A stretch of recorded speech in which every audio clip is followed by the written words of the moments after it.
One. Hello and a wonderful time zone to everybody. We are here back at FAE Inc. at the Misadventurers League. I am the bot with many names, and with me are my beautiful, beautiful interns who are actually getting paid and might or might have not started the downfall of the entire Elven world. Anyway, let's let our player introduce themselves. Irvi, do you want to start for us? I'm Irvi Fitz, they them, and I'll be Melcy for you today. She's having a grand old time. Not really. She's regretting all of her career choices up to this point. But it's fine. The end. Wonderful. Emma, do you want to continue? Hello, it is me. I am Emma. Today I will be playing Ariel Hibe, your glamour bard, who had a very good day yesterday in terms of getting to share his music with the world very openly and it going super great. And then a less good day handling consequences and fallout from that, such as what may have happened to the entity that was potentially living in the shadow, and the fact that interesting things are afoot at his workplace now. So he's kind of going back and forth, just like Mousy. Just like that. Evie, how's life treating you? Hi, I'm Evie, she, her, and I'm playing Celeste, also she, her. And Celeste has had, well, let's call it a paranoid about adventure that resulted in sort of deadening of the world to her. So we'll see how things continue in this new sort of like post medication / drug / be careful what you put in your body state. And last but not least, Jilly. Hi, I'm Jilly. You can find me at OlaKitsJilly most places on the internet, and I will be playing Andromeda, aka Andy, who is your Order of Astromancy fairy, who is, just plugging along and doing her best. Her pronouns are she, they. My pronouns are she, her. Wonderful. And with that, we're getting started. Does anybody want to tell us what happened last time?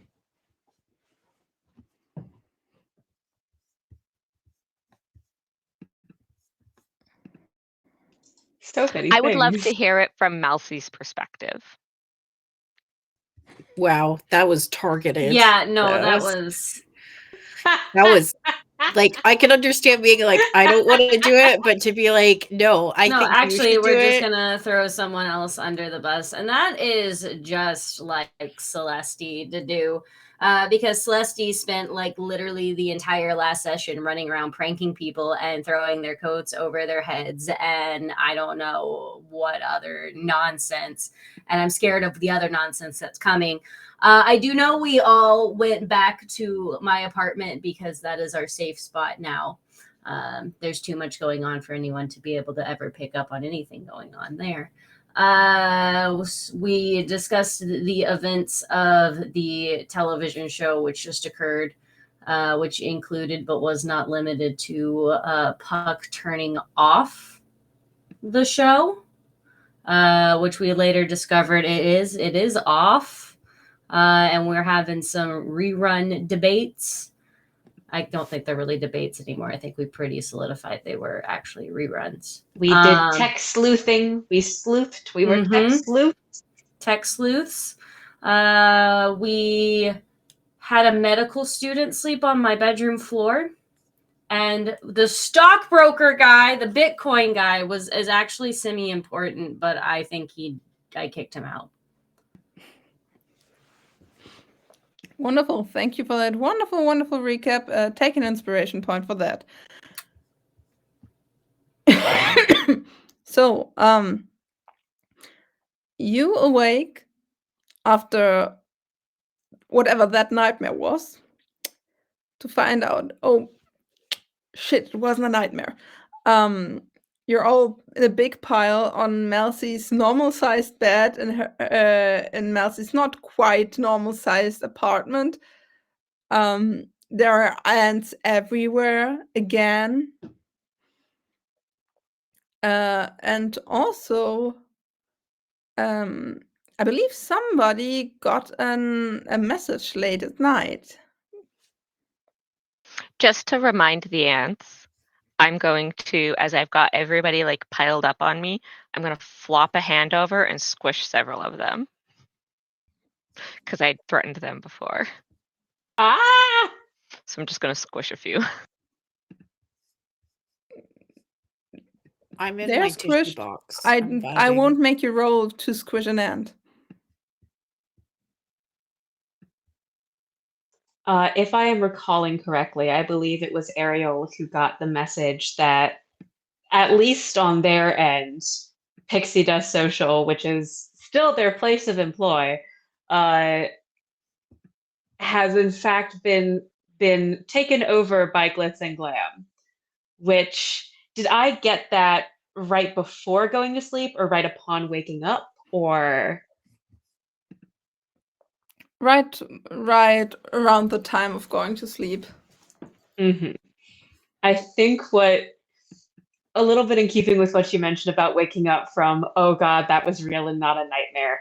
I think Ariel honestly sees that message kind of in the halfway dozing state and is like very faintly and be like, oh no, I should reply to that, and then has kind of come back to consciousness after a couple hours of sleeping slash trancing. So it's very early in the morning when he sees it again and realizes with a very sudden little death knell doom bell of, oh, that wasn't a bad dream, that was appended at the end, that is a real thing that has happened.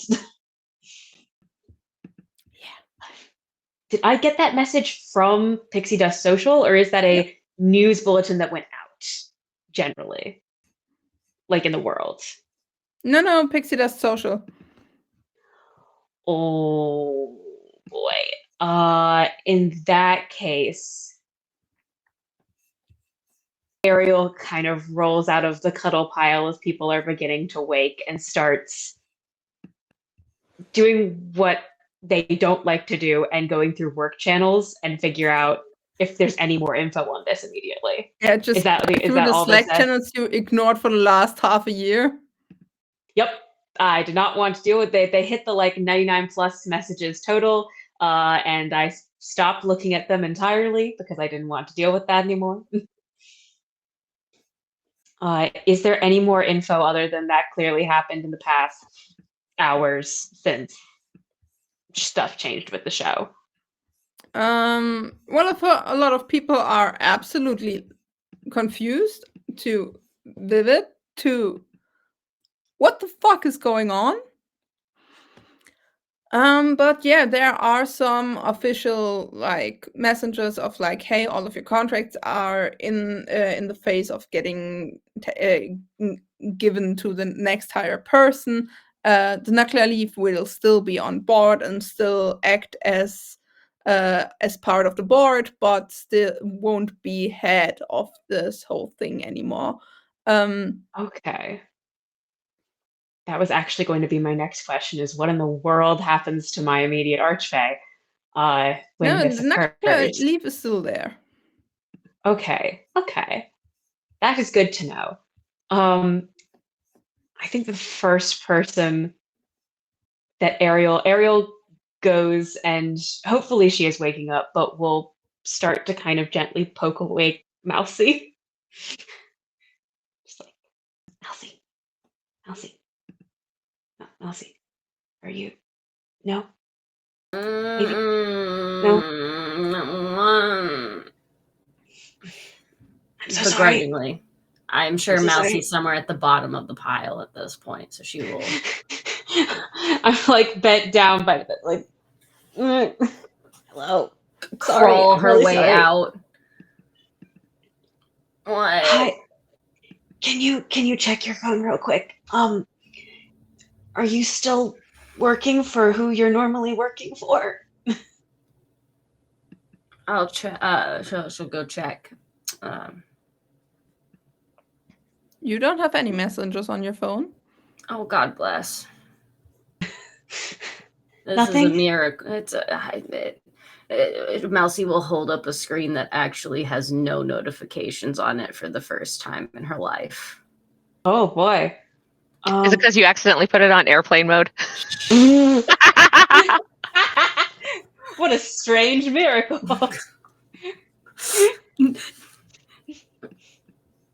Oh, Why? okay. Are you not working for the same person? Maybe not. Go back to sleep for a few minutes. Maybe this is more of a me problem than an all of us. Okay. Oh dear. Yeah, I'm working for Blitz and Blitz now, I think. I don't want to be. That's not good. Yeah. Did they send you like a contract change, or did it just say, hey, we got bought? They said contract change pending. Hey, we got bought, which is. Oh, maybe I should ask Andy about what the hell contract legalese look like for this, if you have any reference. Ooh, another great out of character question. We were, if I recall correctly, going on air on a Saturday? On a Friday. Friday. Okay. Friday prime time. All right. Are we then waking up on a weekend and not a work morning? You're waking up on a Or are weekend, we? yeah. Okay. Good. So we don't all have to be places in the next, at 6 a.m. That is good. Ariel will gently. This probably happens not far because I sleep and I trance less than the rest of you. This probably happens not all the way into the long rest, so Ariel just starts kind of gently pushing Mousy back into the pile, like, okay, we'll deal with this in a few hours. I will sit here and kind of panic for a bit, but it's fine. Go back to sleep. Okay, don't worry. I'm sure Celeste it's okay. detects the motion and like does a shift, and Mousy just kind of gets like sucked into a new hole.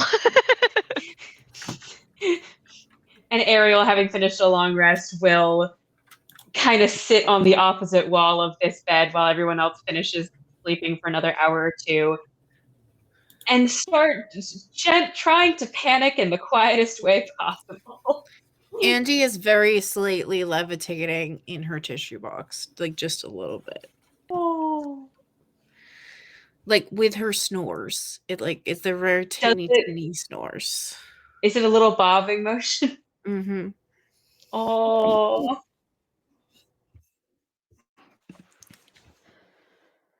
Can I ask a question? Yes. So, Coyote had informed me to go forth, find out what was going on, and make it interesting. And so I went on the show and I made some stuff interesting, and I have maybe found out some stuff. Is there any chance that my new Coyote patron would potentially visit me in a dream situation or anything to like give me new directives or anything of that nature? Like, we're talking about Faye. You're like thinking of, you know what? You know what? That's a wonderful idea. Yeah. You're asleep. And you find yourself somewhere surrounded by stars. Pretty. The thing is, Coyote doesn't do stars. 5-0. I look around me. Warner? I look for 5-0. But not quite.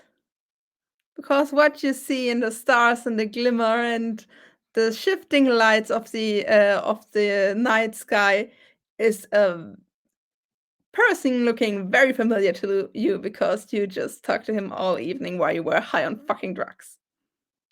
My smile fades. Hello. Which one is this one?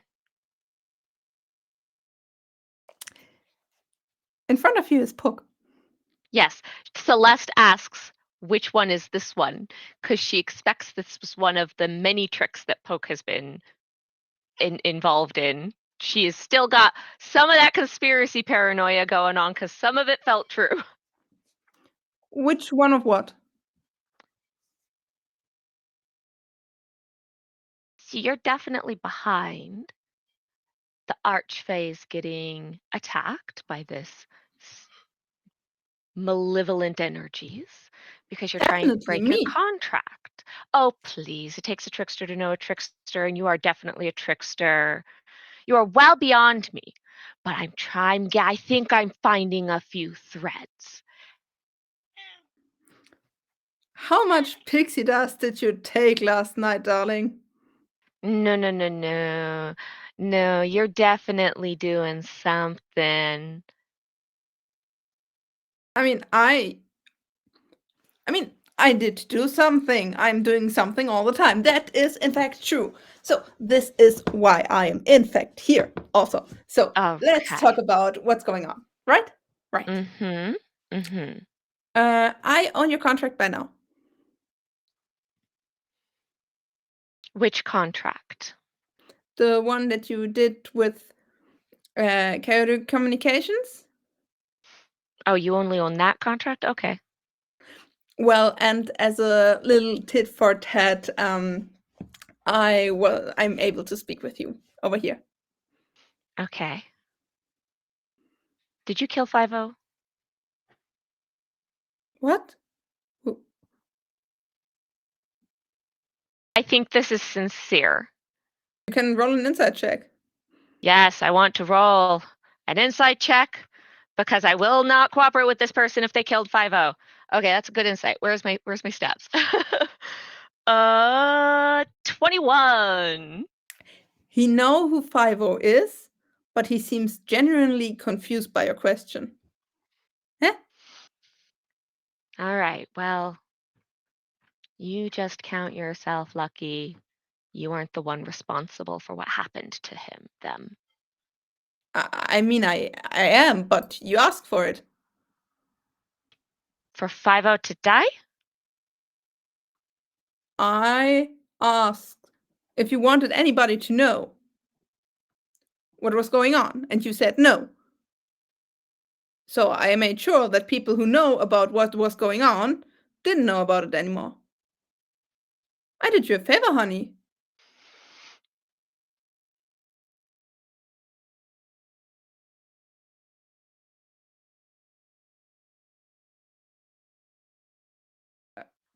I see that that might not have been what you were expecting when you phrased it that way.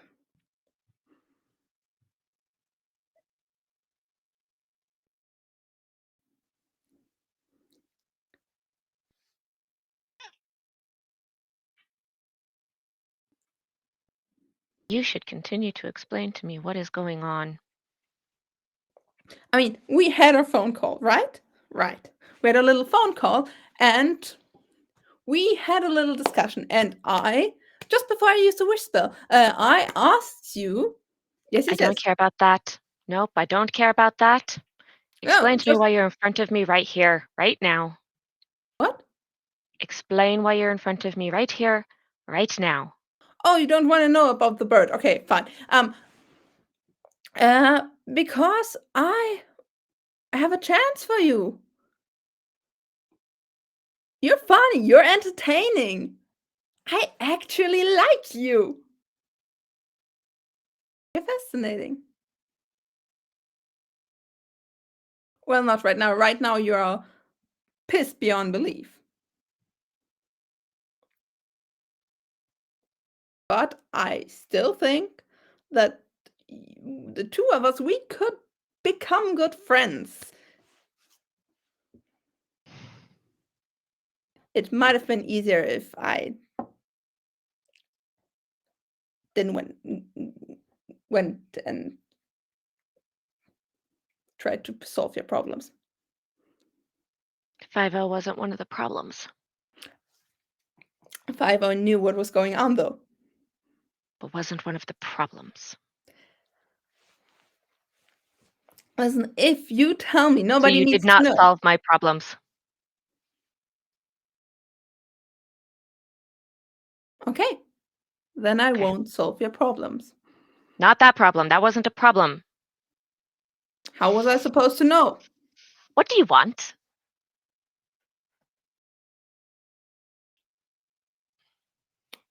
I wanted to ask you the same question.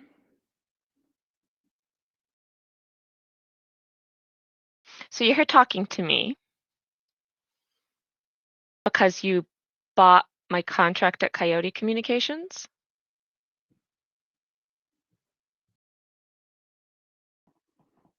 So my contract is now owned by Glitz and Glam? And Glitz and Glam is owned by me, because, yeah.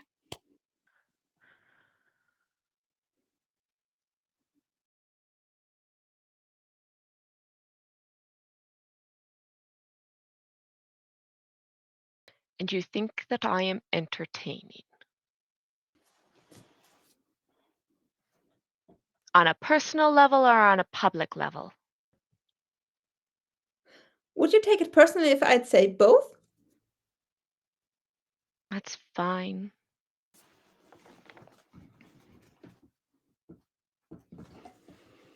I mean, you said it yourself. Takes a trickster to know a trickster. Mm-hmm, mm-hmm.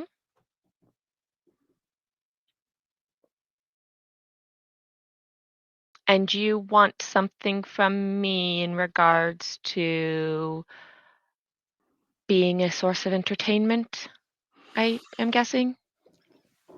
Well, what I wanted to know if there is anything I could do for you. In exchange for what?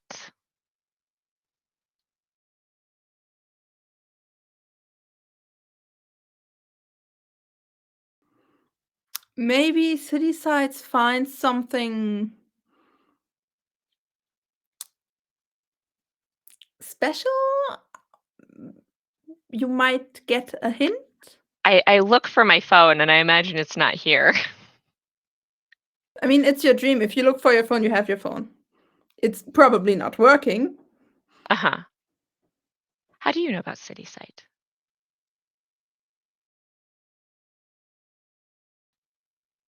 You were on the show. I did my homework. I never said City Site on the show. Didn't you? No, Well, I did my homework. obviously. I mean, there are only so many IP addresses. You know? Most of it was done through bots, though. But I suppose you've got some of the best researchers out there if you just willy-nilly can buy up contracts for whomever you wish. I just have a lot of money right now.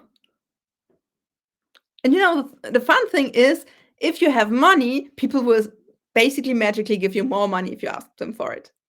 Mm-hmm. Mhm. So you're free from your contract from your archfey that had you trapped, and now you are going to make the power play for yourself? Well, here is the funny thing. That's the next step. You're not free yet. I'm working on that. Did you get yourself double trapped? Double trapped. Well, I assume that the reason that you killed Titania is because she was actually the one who had you in contract and had sent you over to Oberon. I didn't kill Titania. But killing Titania gave you the opportunity to become very powerful, right? Very rich.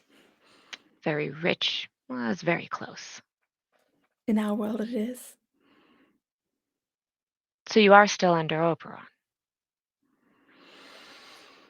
But you have been able to stop the show. And it looks as though you do not have an actual live feed going.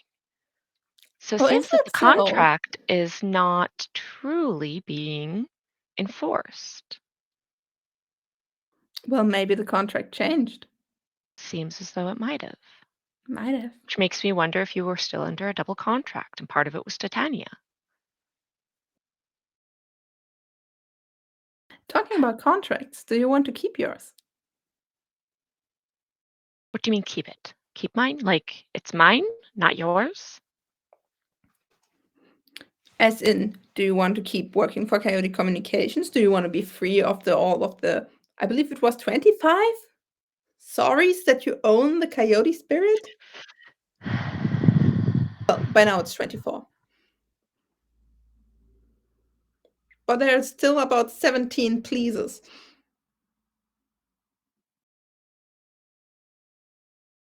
I'm not so sure it would be terrible to work for the Coyote spirit per se. Okay. But you're saying that you could free me from that? I mean, I own Coyote Communications by now. All of it, not just my contract? No, all of it. I mean, not all of it, but like 51.00000001%.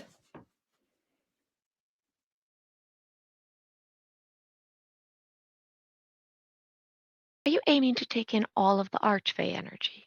No. I was born mortal. That would fucking kill me. That's why I was worried for a second that this was incredibly bizarre. Because somebody attempted an assassination on Coyote, a completed assassination was done on Titania. Oberon is probably running for his life from an assassination ongoing, and La Llorona likely also the same. So you seemed to have been benefiting from it. Prime suspect. Oh, trust me, I'm not benefiting from La Llorona not doing her job. I'm definitely not. I mean, in some ways you could say that, but I prefer if not. Are you? Oh, what is that eye twitch? Hmm? What was that eye twitch? What? No. I saw. Was that in character? Yes. Did I detect eye twitching? So that does seem very sincere. Okay. I forgot what I was gonna say now. Oh, I was gonna say. So did you make a sort of contract deal agreement or something with Coyote to get some of this pulled off? Maybe. Is Coyote gonna get mad that you own 50.0001% of the communications? Maybe. Hmm.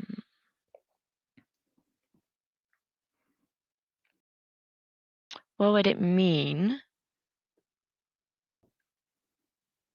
if you were the one who has my contract? You have my contract with Coyote directly, because that seems very different than just my contract with communications. Yeah, no, but you see, if I were to ask Coyote, do you want to keep that one contract with that one employer, or do you want to keep your business?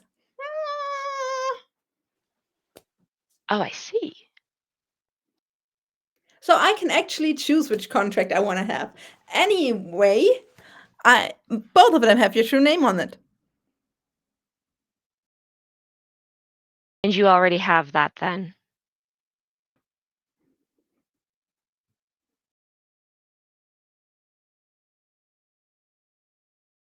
So I'm working for you regardless. But I can be not working for Coyote. I can make that choice. And we could Choice. see how much more we could make your work here easy, pleasurable, fun. Work where? Where is here? Glitz and Glam or Coyote Communications?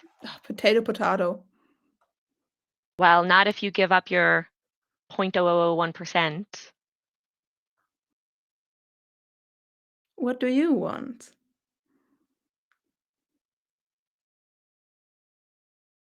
I would like to be free to make my own choices as opposed to having to do what somebody else tells me, but that is kind of not really possible in this whole situation because I will simply be choosing who else is telling me. Well, sweetheart, that's capitalism. Yeah. I suppose having fewer people tell me is good. So being out of the contract with Coyote, being not under his thumb anymore, might not be a bad thumb to be under, but would still be nice to be under one less.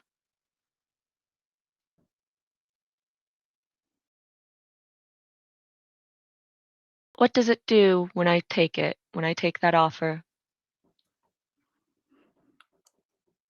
You already have my true name. Mhm. What is it that you're wanting from me that I have to give willingly that you can't just seem to compel? You know, the thing is, as I said, I like you. You're fun, you're smart, you're sharp, and if you're on drugs, you're hilarious.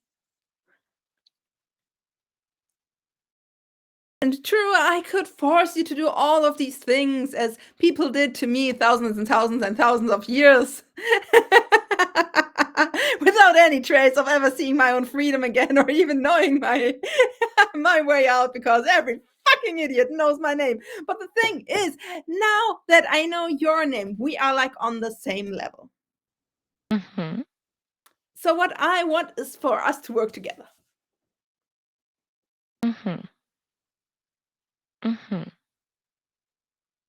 Okay. I can try to get your bird back. I don't know if I can, but I know people who can. How about we say this?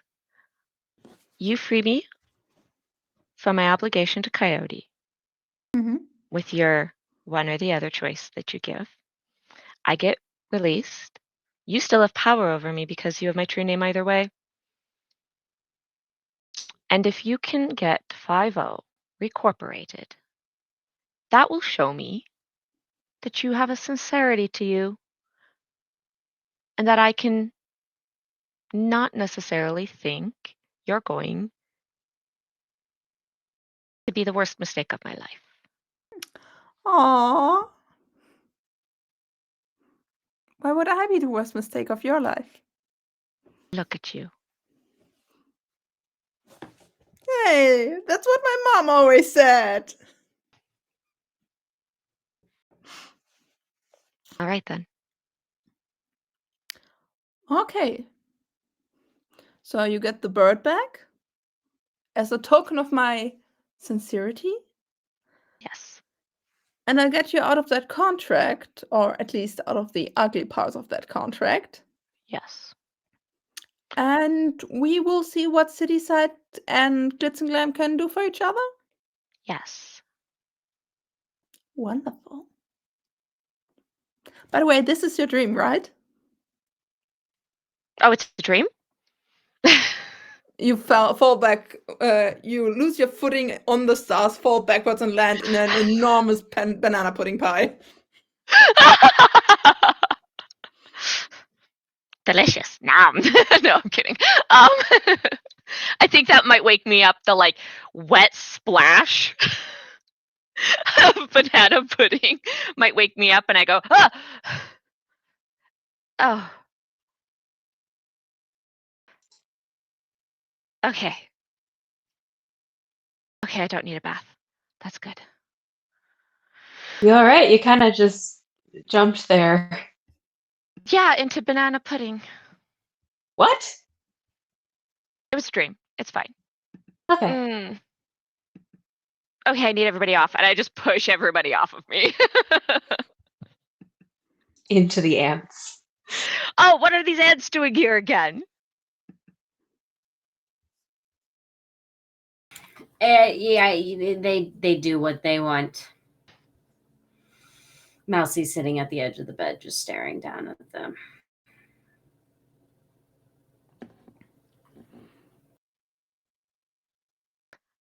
I think I will check my phone real fast.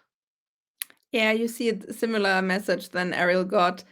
Cato Communication got bought by Glitz and Glam is now part of Glam. Glitz and Glam is now Coyote Incorporated, and we're all in thing over the weekend. A lot of stuff is gonna happen, and you don't, but like everything will be fucked over by Monday. I scroll through real quick to see if there is anything from Glitz and Glam directly to me about having like a more direct message of any kind. I imagine probably not yet. Not yet, no. Okay. If Ariel sees you checking the phone, he has been up against the wall with a very tight grip on his phone and is going to kind of look and be like, you too? You too? Oh, it's in flux. What do you mean me too? Wait, what? Did you also get Glitz and Glam thing? I have a Glitz and Glam situation, yes. You have a Glitz and Glam situation? I do have a Glitz and Glam situation. Did Puck buy your contract? Yeah. Well, you did sort of say on the air when you were there that you would maybe join his band. Yep. I've been thinking about that. I'm seeing some mistakes that I may have made in my declarations on the air. To be fair, I'd never been on the air before, but oh boy. You weren't even the ones on drugs. That was a crazy declaration to make. Yeah. I didn't listen. There was a lot of people in that studio, and I like to say I don't get stage fright, but maybe I should be reassessing that. Anyway, not relevant. It sounded like Mousy at least isn't in that situation. I would like to check my phone again. Just You have a making message sure. from Mark. Oh, okay. What's up with Mark? Mark got bad news for me. Everybody else has bad news. Mark left his job. You're in charge now. Oh, well, I just let everyone know that I got a promotion. And by that, I mean, like, Mousy just gets off the bed and she's going to walk like 4 brooms over to the bathroom, where she is then going to proceed to just scream as giddily as fucking possible. And then we'll walk back into the room as composed as she can be. Something happened with your contract? You okay?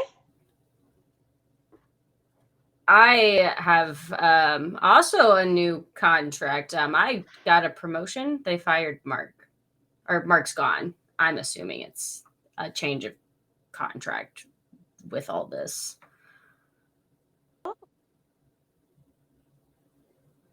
With that, Mercy is in charge of like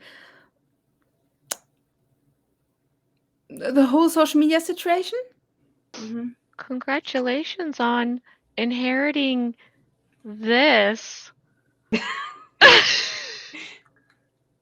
Yay, and I'm sorry, but yay. Yeah. Also, you get the next message. Oh no. Mark died from exhaustion. At least, you know what? This is the perkiest and the happiest, like, Mousy's woken up in like a week and a half at least. She has no levels of exhaustion right now. So you know what? That doesn't actually mess with her as badly as it would have. Oh my god. She's still terrified, but like, it's okay. Terrified, but in good spirits. But in good spirits about it. A go-getter. We're gonna go get it. Speaking of being in good spirits, am I still depressed from the drugs? Not as much as you were last night, but it's still a bit there. Kind of like just feeling a little heavy, but like not empty. Okay. Like your body knows how to spell serotonin again, but spelling is hard. Yeah.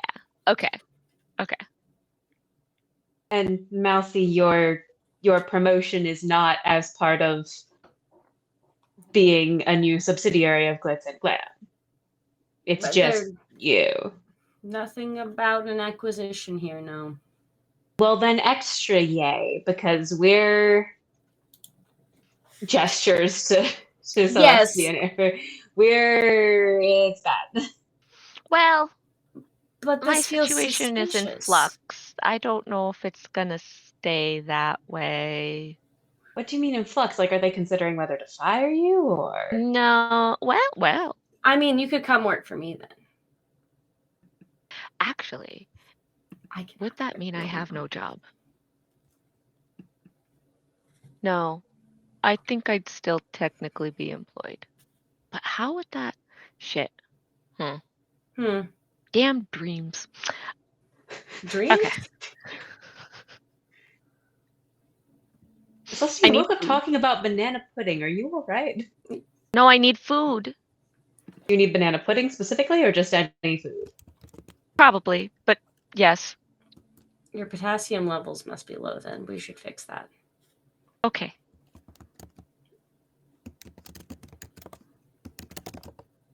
Smoothies? Ariel will. Ooh, that's wise. We'll slowly peek out into the main room to see what the roommate situation is like. It doesn't if matter. anyone else Mousy got a promotion, so she'll just walk through. Everyone's been awoken by muffled screaming from the bathroom. Mhm. Andy is still underneath a pile of tissues and is just like, "Can you all be quiet? I'm trying to nap."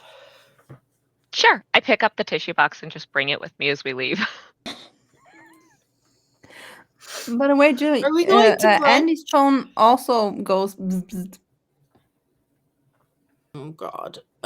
Andy does what I do, which is kind of like wave hand vaguely in the direction of my phone and then pull it really close to my face so I can read it. You're also getting, well, not a promotion is a strong word. They're letting you go You're due getting to promotions. the other prestigious ways that your talents could be used in other places. I think Puck got me fired, and then Andy kind of puts the phone down and curls back under the tissue. Oh no. I'm so sorry. I cover the like tissue box top so that it's nice and dark in there for you so that you can continue to sleep. I think you just hear a muffled, "How does this work with your theory that he's killing everyone?" See, that's where I'm at. I don't know if there's a theory of killing everyone now.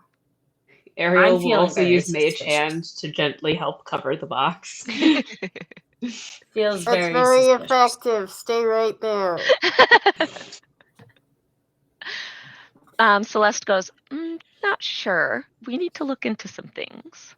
We were going to talk to some undead bees, right? But after food. Yes. I need food. After, we gotta go get smoothies Smoothies. first. Smoothies. We are solving things with smoothies. Yeah.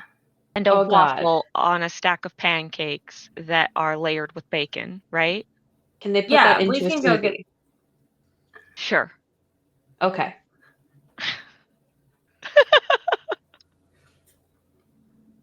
I mean, it is Saturday. Oh, I'm going to check my bank account. I own some shares of Titania. How did that accrue? Well, how much money did you invest? Like 43 gold gold, I 50.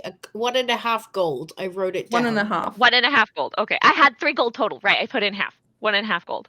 You're at 12. Woo! I got some money, you guys. Oh my goodness. And if you look at the stock market, like there are some stocks that like plummeted down to earth and others are like just way up in the air. Like you remember that one, the whole GameStop story where like gamers started to buy. Yeah, you see this all over the place. I'm assuming that as we pass and whatever, newspaper or screen we see first, this coupled with Titania's death are the headlines of the day. People start actually have a theory that because Titania like was the fairy queen of growth, with her death, now a new season starts. Basically, the world and the stock market and everything might or might not end, going to an end, die, be reborn. Actually, like one of the newsies of at the side of the road actually takes the word apocalypse into his mouth and doesn't die. Wow, they really believe that. Smoothies. And yet the Wild. smoothie shop is still open. Everyone Small needs a blessings. Ariel says grimly. How As long is the someone smoothie who line? worked at a coffee shop that runs with schmucks during a power cut in my area, they will close for nothing. Frappuccinos for days. So as you are getting your smoothies, Andy got it was a very kindly worded goodbye, but still a tough goodbye from Dracul. But also, I want to remind you that your mail inbox is full of invitation to actually like teach at universities about your magic. Well, I'm supposed to be on TV today, right? I agreed to go on. My actual contract was to go. It might have been Sunday though. I don't know that it was Saturday. I don't remember what day it was. I But think it I was recall it being Friday. Sunday. I think it might be Sunday. So maybe there's a day in between. In which case, Andy is tired, but also ready to call out getting fired for this. So she's ready to fight pretty much with anybody. So she's not checking her email, because the one benefit of not having a job is that you don't have to check your work email. But I think maybe she turns over her phone. Who does she turn over her phone to? I think it might be Mousy, and is just like, I shouldn't do Aw, this. you don't want to give it to me? I definitely do. If I was ranking the order in which I would give my phone, you would be at the very bottom. You'd give it to a stranger before you give it to me? Yes, correct. Conceivably, I would give it to an archfey before I would give it to you. That's smart. I do like the fact that your phone, which I presume is very, very tiny, would be the funniest to be held by Celeste, who is very, very tall. That's true. You know, like whenever I have to get a new phone, I always complain because I have like a relatively small hand. And so like I always complain about how big the screen is because I have to like wrap my hand around it. And I imagine that when it gets into anybody else's hand, it's just like holdable, like pinchable between thumb and forefinger. It's probably an okay palm in Mousy, because Mousy's a halfling, so like it'd be a little bit more sizable. But if you give your phone to Mousy, Mousy's gonna hand it off to Ariel, because Mousy doesn't have to hold other people's phones now. Ariel would have been my next choice. So she's that's on a also mood fun. right now. Ariel is fascinated by what's currently going on with Mousy and will take the phone without asking. Ariel has like 3 separate panics over different things that are happening, but that's kind of been temporarily eclipsed by just what in the world is happening here, and we'll take the phone. And it goes into like one of the secure phone pouches. While all this phone juggling is happening, Celeste's going to take a moment to like get a hold of the bots again. Are they still functioning? They're still functioning, right? Okay. And to get the bots to start trying to do some city site, like all of this, who's the new owner of all of these things? Ooh, what does it mean? Like, was this, and then like as it comes out that this is all like Glitz and Glam is in charge of all of this, was this planned? They released the picture first, and then they went and they bought up all these things. Clearly they were ready. What does it mean? What's going on at Glitz and Glam? And try and get a little bit of like, see if there's some stuff that can get shaken out in terms of what's up with Titania's death and what's up with Puck's contract. Like, how does this affect Puck's contract that Puck can now have all of this power and this like authority over all these other different companies, and sort of see if there's anything that can get pulled out to help Celeste sort of get a little better informed in terms of now also seeming like there's going to be some agreement that she needs to help Puck with his situation, so she needs to get a little bit better knowledge. So the thing is, actually, I know it's low-key common knowledge that it's Glitz and Glam. There are a lot of conspiracy theories of, oh, they knew about it. But the thing is, something that happens overnight while you were sleeping is that actually the Queen of Air and Darkness, Queen Mab, got, well, not arrested, but like is in very strong. Well, you wouldn't say that about an archfey unless you were absolutely fucking sure, but a lot of people believe it was her because she has Because of the history of Titania and and also she's yeah. known for having a particular taste in knives in somebody's backs. I am going to, in the bots, be like, this is clearly a setup. This is so obviously a setup. What does it mean that this is a setup? Who would be doing this setup? Like, I'm going to try and get that going and see what I can shake out of it. Give me a performance check. No, they're not my bots. You let everybody else do this. Okay, I'm okay with performance. I'm okay. Not in the nat one! Oh no. I just make everybody double down on the idea that it is absolutely ma'am. I mean, nobody you believes got the me. idea. Okay. Either you fail or you succeed, but with a prize. I kind of like succeeding with a price. That sounds like it'll be more interesting. Okay, like there are aerial spots, right? So you're using Ariel's phone and going like, okay, yeah, I'm got this. I'm logged into Ariel's back account. Like it's Yeah. still on my phone, but I have a login. Yeah, I think when I initially ran the check, I logged in on your phone, and then we immediately went on television. I did not log out. Oh, maybe you didn't mean for me to continue to have access to these bots? I think so. Because I think that's really fun.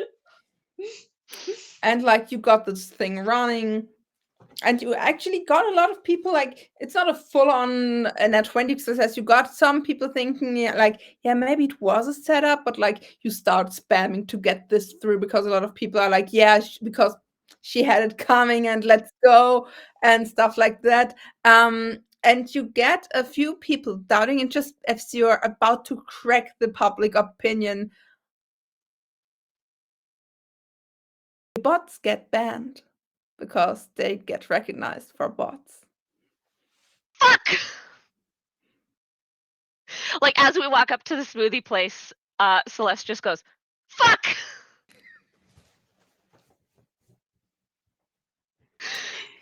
Do I also get a notification on my end at all that this is happening? Absolutely. And like people from your workplace start to smash up your phone about like what's going on, why is the bot tool glitching out, what's happening. Oh boy. I send back, which honestly is probably pretty true, that just I'm like, again, now I'm in the company Slack, which I have famously never participated in, I think, at Pixie Dust Social. I send back, which I believe would count as an entirely true statement, and it's not a lie, that I am working on the matter, and wheel around to look at Celeste. Are you on my bot account? Because I just got a large amount of very weird notifications. Well, yeah, you put the bots in here so that I could send them to do things, and now it looks like they got banned. I am seeing that I may have made some mistakes. All right. Okay. Those bots are burned. I'm gonna So just banned. yes, and also I can't use them again. So yes to both. I'm gonna just log out of that. Okay. Immediately is reaching up over your shoulder, like Yeah, I'm she just just gonna like she figures you're mess with your fixing phone for a things. So yeah, here second. you go. Don't mind me. Clear history, clear history, clear Uh-huh. history. Okay. So we will be switching gears for bots for your looking around, like, should I say city side out loud, for your endeavors in the future. Andy Mm, is now sitting up in the tissue box that peek. is being carried by Celeste and is basically using it as like a throne to be carried around in at this point. And says, so if Glitz and Glam owns Pixie Dust Social, then wouldn't it be in their best interests for the bots to... I don't understand how this works. Like, do they not like the bots? The bots are their bots. Ooh, it's that's also a weekend, good and normally point. I'm not supposed to have these active. You will No, note that weekend bot, only weekday, 9 to 5 bots. well, I'm going and I'm my account is going and making changes to them that I probably normally would not be at this time. So Is there another set of boxes that we can use? I might need to be at my workplace to set that up. I would say that Mousy is the person to. You're owned by Glitz and Glam now. You could send a Yep. message to Puck and say, hey, these bots that were doing work for you, you should definitely get them freed. Why would Puck want us to use the bots?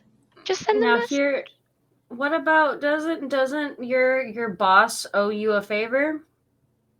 Yes, that is technically true. Let's do it. Also, let's cut this. I was considering potentially using that to see if I can. Ariel's kind of shifting back and forth to.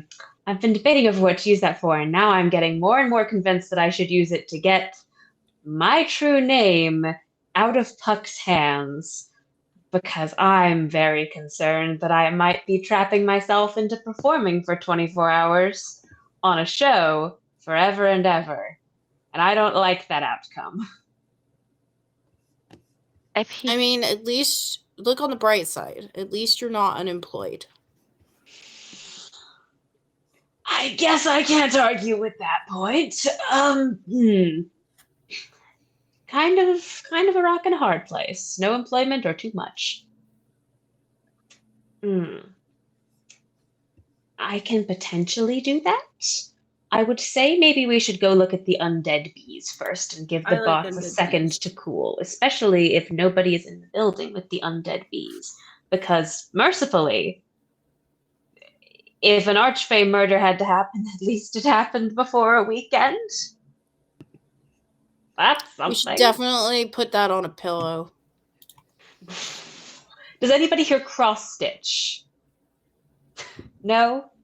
Yes, Yay. but it's very tiny. That's still cross stitching. Come back with 8 smoothies. Oh, thank God.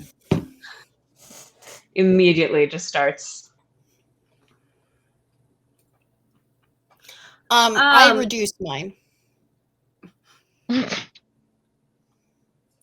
Mousy will take her smoothie and then actually is going to go back to her phone. I'd like to see or try to check in some way, shape, or form, reach out to whomever I would possibly have in my contact list now, because I'm sure this is an updated emailer with my work email. Have we seen La Llorona anywhere? Because last I heard she was missing. Yes, and I just gotta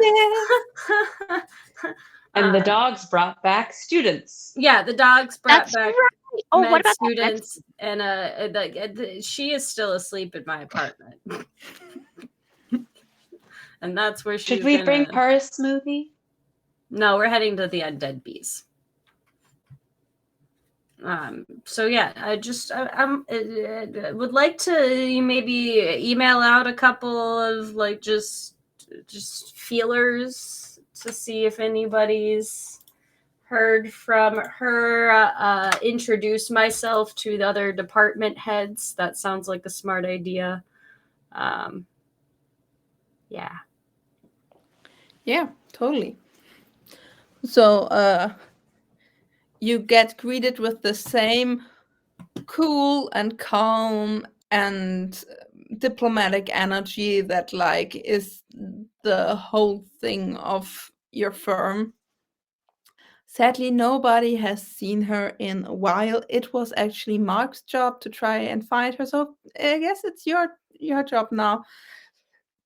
Also, there are new interns. Also, the rainbow dogs are flopping also, and you get like from every person you talk to, you get a new thing you kind of gotta do.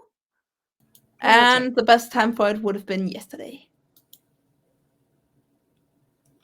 Okay. Well, that wonderful. Bees are my priority, though. Because we're gonna go talk to the bees, and maybe the bees can find Rona for me, because bees are massive networks. Shout out to the bees.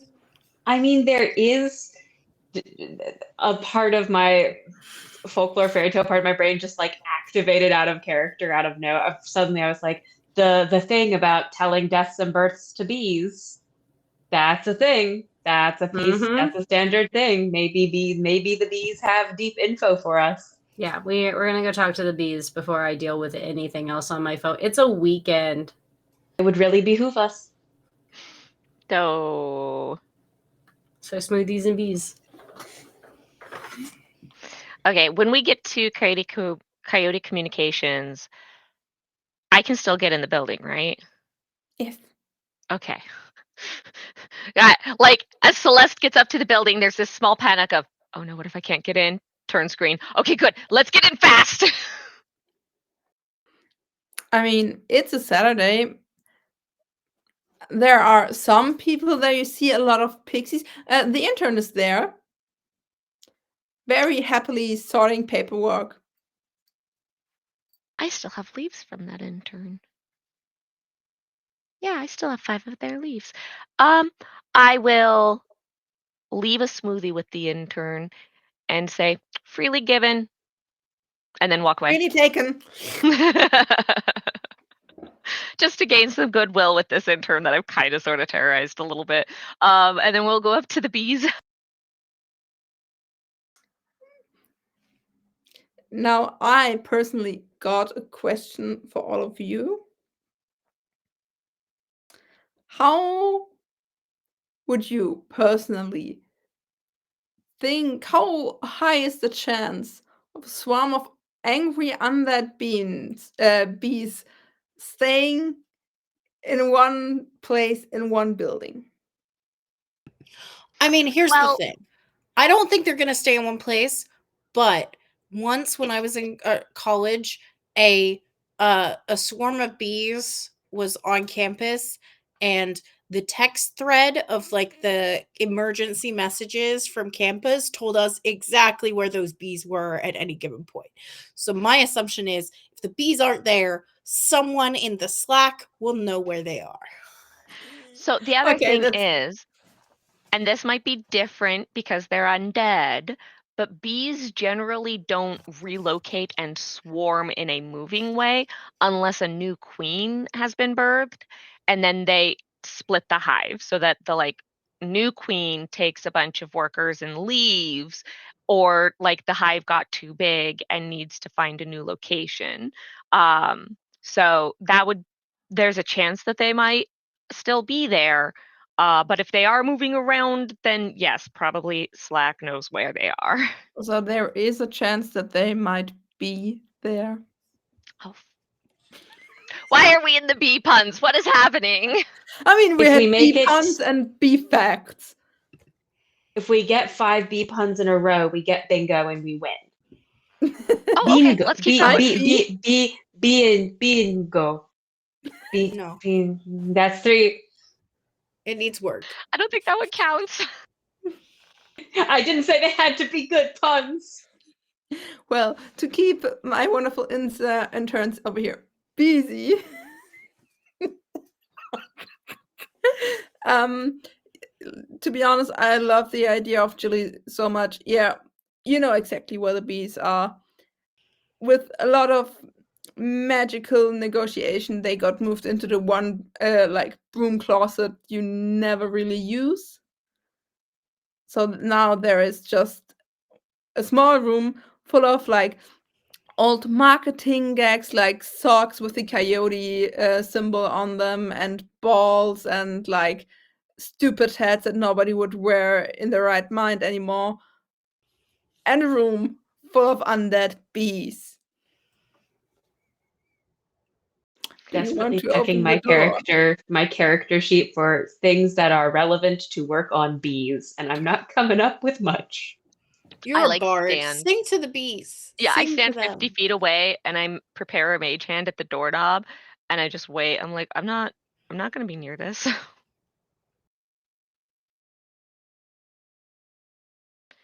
What's the plan?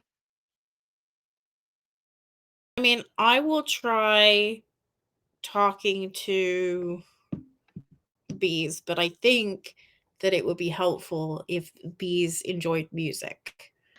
I mean, so the bees, I used to be able to talk to the bees because I can talk to the animals. But these bees were different once they became undead, and they don't like it's like they have another language a little bit now. So Well, can I somebody don't talk to speak undead? undead bee. I can only talk to animals with a swimming speed. Do bees have a swimming speed? In California, they're considered fish. What? This is true facts. In an effort to put them into the conservation laws that California has in place, they now are qualified as fish. What? Yes. We don't have time to Legal. unpack that now. Anyway, I have continuing. so many questions for post stream. I mean, But I will in happily the play law music of for the bees. EU, raw honey also counts as meat. Because it's I know, a I'll- raw, unpressed animal product. Yeah. Meat. Yeah. I will happily try to play music to calm the bees. The max amount normally of creatures that I can kind of gently passively charm with music, I believe, is 5. I suspect Sometimes there the will be swarm more counts than as 5 one. bees. So I suspect there might be more than 5 bees, but I will give it a shot. well, sometimes the swarm counts as one because you don't want to roll for every bee. I speak common, sylvan, celestial, and abyssal, if that is helpful. Mousy, do bees have emotions that can be calmed? That's actually what I was looking at. I bet it technically says group of people, but Mousy, who recently went through a whole animal handling phase as part of her career choices in the feat I took at level 4. True. Can we consider? Can Mousy in her heart and soul considers these bees as people and opinions? Well, if your spell says humanoids, then it's limited. But if it says Says- creatures, It says people. what? Yeah. People, if you All will. emotion says, oh no, and then the following word is each humanoid. Just kidding, I didn't get as far. Okay. I read the first sentence and was like, I'm gonna argue people. I like that what we're doing here is trying to find what the least wild angle to argue is for what we are about to do. I could do. Oh, it's a fog now. Okay, so bees are calmed by smoke, and I have fog cloud. I just find it very I'm following. relaxing. Does this building have smoke alarms that we're worried about setting off?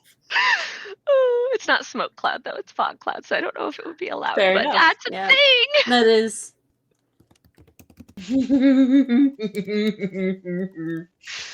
Oh my goodness, what are we doing? Okay, What if we like put hope and vitality into these bees? Would they stop hating? what if we revive them? Nobody has reviving? Revivify? Yeah, that the revivify does not help at this point in time. These bees have been dead too long. Yeah, revivify is within like a minute. Yeah. Not gonna lie, by now I realize that the perfect enemy for the normal D group might just be a swarm of undead bees. That's, I mean, that's like, if I had assuming any- that we cannot make friends with them. Unless you have someone with a 7th level sunbeam who's willing to just clear We'll the just room. fireball those bitches. Oh, Does anybody have like comprehend language or tongues? I've got comprehend languages. See, here's the thing. I that'll- didn't take tongues this morning because I assumed other people. It doesn't had, like, work on beasts, I think, is the... I think tongues actually says bees? creatures. Tongues might, but I know comprehend languages Yeah. doesn't, or at least I'm fairly certain it doesn't because I've tried that before. It's also self. Mm. You wouldn't be able to cast it on me, and then I could speak to the animals. Mhm. But I understand they're also have, necrotic. I do have comprehend languages, but I'm fairly certain and the it ability to won't speak work. with creatures. Maybe you should cast it on yourself and see if they speak in undead. You would be able to understand them. Sure. I cast comprehend languages on myself and ask them how they're doing. it's our only Comprehend opportunity. languages. Does it work on beasts? Or It says for the duration you understand the literal meaning of any spoken language that you hear. So okay. Now then having the ability to speak to animals gives you the ability to hear their language. I mean, I think I would have to have speak with animals cast on me in order for it to work. Right? Wait, you can't speak to animals? I thought you said you could. I never in my life said that. I thought you said you were going to talk to them. Because, like, I have the speech of beast and leaf. I thought you had something similar. I don't think it's on my spell list. No, it's it's not. mine's a feature ability of being a furbolg. Okay, I thought you had well, something aren't you similar as just a so pixie. special? I thought you were saying you had something similar as a pixie. I'm sorry. We I'm are not a standing in the hallway pixie, I'm outside a of this closet fairy. having this I'm sorry. conversation. We are all standing outside of the hallway having this having Yeah, this no, the doors conversation. do Everyone not just open. assumes that because I'm small and I have wings that I'm a pixie. And I'm that sorry. I will but I happily do just try play regardless to soundtrack whatever we're about to do. Even mean, as it it's- goes horribly wrong, it'd be fun. You're going to play it's Flight a of the first Bees, level right? spell, Yes, so of I course. try it. I'm gonna try and talk to the bees, even if the bees can't understand me. Well, I'll speak at them and then you can hear them back. How about that? I'm sure. Yeah, let's Whatever- try that. I can speak to whatever- beasts and leaves. And so I will speak at the bees, and then if they talk back, you can understand them. We'll duo this.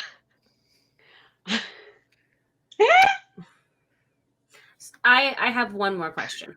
What is the definition of your definition of familiar? Because like, would you say that Mousy is familiar with these undead bees on the other side of the door? no. No, okay. When we open the door, would you then say we are familiar with them? I'd say to be familiar with somebody, you need to talk to them for about 5 minutes. I'm trying to talk to them though in their brain for 25 words. You're trying to Message. send. Oh, you're trying if it's to get message- sending to the bees. You just need line of sight if it's message. No, I'm trying to send because I didn't want to open the door. Oh. Wait, I have I mean, message. if we open the door and the bees come out and they don't like us, I think we could say we're all about to get very familiar with them very suddenly and aggressively. Is what I would argue here. I have message. how is that? Wait. Okay. Okay. I can point to a creature within range and whisper a message. Creature, that means them. The target hears the message and replies that only I can hear. I cast it through solid objects if I'm familiar with the target and know it is beyond the barrier. We're out here trying to finagle something, and I remember that I have message. So I will stand. I just want to know if my comprehend languages works. Do you have The message? the barrier. Language barrier. That's 5. I do have I'll stop message, talking now. but I Then you also do want to it. know if my comprehend languages works. Put your comprehend language on and cast message at the bees. At this point, I, as the GM, gotta say that the undead bees were a line of flavor I put in to throw you off, and now you've been talking about the undead bees for so long that now I've got to work with them. Listen, If there's one thing they are now consistent in, critical to our success. We told Is you that last we week we will were coming see- to talk to them. yeah, we'll did see a warn you. line. We'll see a line of beautiful description, and we'll go, that one. That's our central Undead focus. bees. It's the only undead thing we have to go on right now. All right. From beyond the grave. No.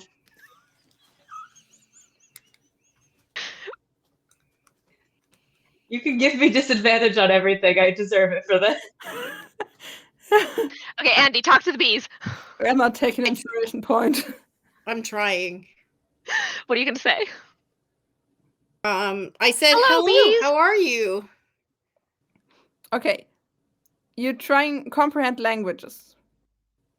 I am co-casting comprehend. I'm casting comprehend languages on myself first, and I'm Mhm. saying both out loud and in message. Hello, how are you? This is a test. The thing with comprehend languages is that it's talking about spoken languages. Yeah. Are the bees writing? Do they prefer writing? They dance. Bees are communicating by dance. Okay, I will dance. I fly. Do I have to open the door now? Does I it need to be believe you visual? have to open the door because you can't see somebody dance through. I believe you would see them through, but I don't think that comprehend languages would include bee dance. Well, comprehend language usually a literal meaning understand any written language that you see. Is dance a written language? I don't know. I mean, does it count for sign? That's one of the questions, right? Like, if it counts for sign, it should count for dance. That's my theory. Okay, and now, right now, I gotta decide if either comprehend languages doesn't work on sign language and all my players are having a free secret language by that. Also, people that are hard of hearing are absolutely fucking fucked. Or I go with your absolute fucking madness. This is the position that I've put you in, yes. This is harassment at the workplace? And I'm still not convinced that sign language and dancing are the same thing. But let's... Sure. Come on, shake your behind and show me how to be. I will open the door. I am 60 feet back. I will sit down and start gently playing a very, very slowed down version of Flight of the Bumblebees. More like the waltz of the bumblebees, like very chill.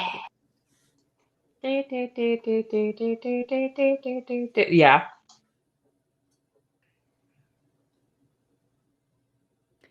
It's an irritating moment of seeing a swarm of bees, all of them turning their head to you. Hello. Hello. What do we want to know from the bees? No, we're here. Oh, you never got to. We spent so long debating how to talk to the bees that I forgot. Oh, do you know where La Llorona is? Yes. Or about Titania's death. Well, one thing at a time. They're bees. Hello, undead beast. Do you know about the death of the fairy queen? Yes. Tell us all your secrets. Excuse me. I will mage hand a smoothie forward. This is a ambrosia smoothie that has like 5 different flowers that have been killed and put into here so that maybe some undead bees would like it, and I will mage hand this forward as an offering to try and help the negotiations. Okay, so you bribed the undead bees that probably don't need to eat anymore. That doesn't mean they might don't not enjoy like looking it. or smelling. Yeah. Okay, so what do you want to ask the undead Do they know bees? where La Llorona is?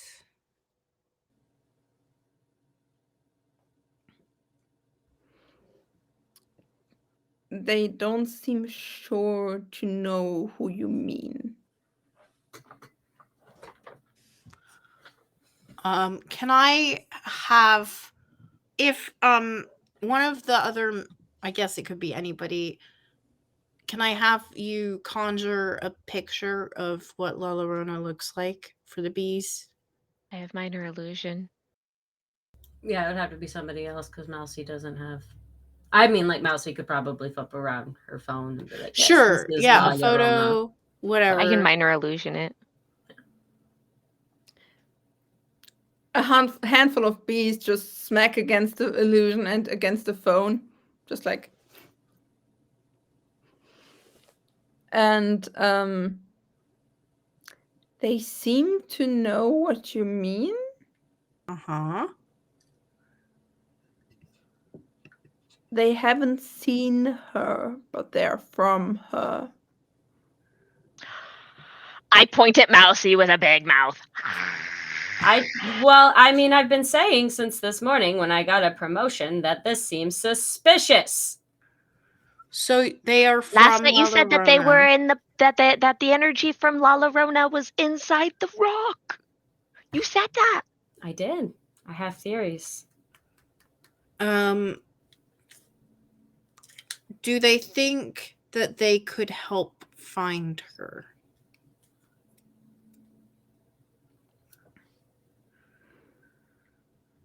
They know where she is.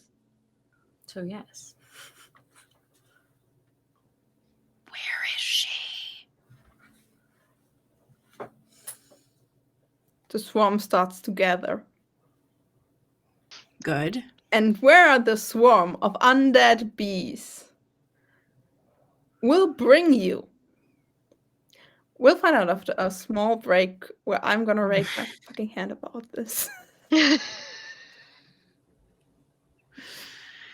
Woo! So yeah, we will be back in about 10 minutes. We really can't mean wait. it. We will really, really mean it. Huh? 10 minutes for real. Yeah, 10 minutes for real. And if players are missing, I will start without them.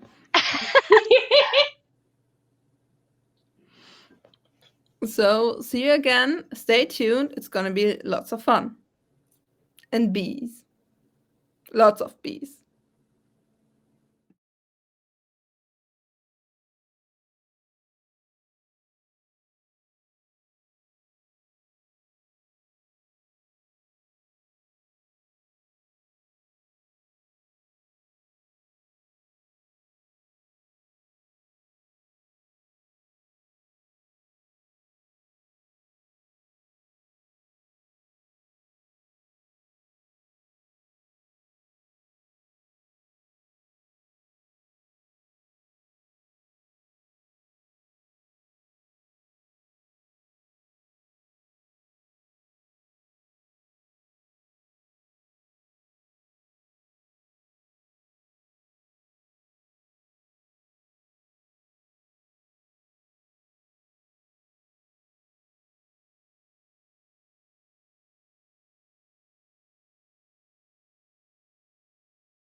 And we're back, everybody, and nearly on time. I'm so proud of me and all of you and all of us. We're terrible at timing. So, you are talking to the undead bee swarm in the office, in the broom closet, and asked the bees to bring you to La Llorona. And the bees? No? Wait. Andy was the one that asked, not all of us. Oh, I see. I see the Okay. difference. So Andy took one for the team. What I said in point of fact was take us to La Llorona. So y'all are coming too. I am still 60 feet away. I've just sat down. I'm playing, so I've accepted whatever's coming my way. I'm I don't want to just be killed. playing on my mini. I'm playing on my mini guitar. That's what it is.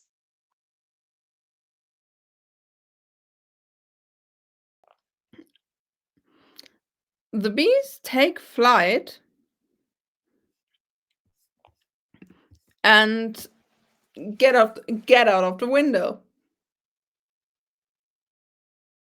I'd I say, follow Andy, them. you can follow them relatively easy since you're also flying.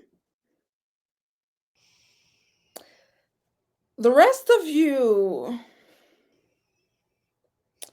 tell me, how do you want to follow a swarm of undead bees through the city?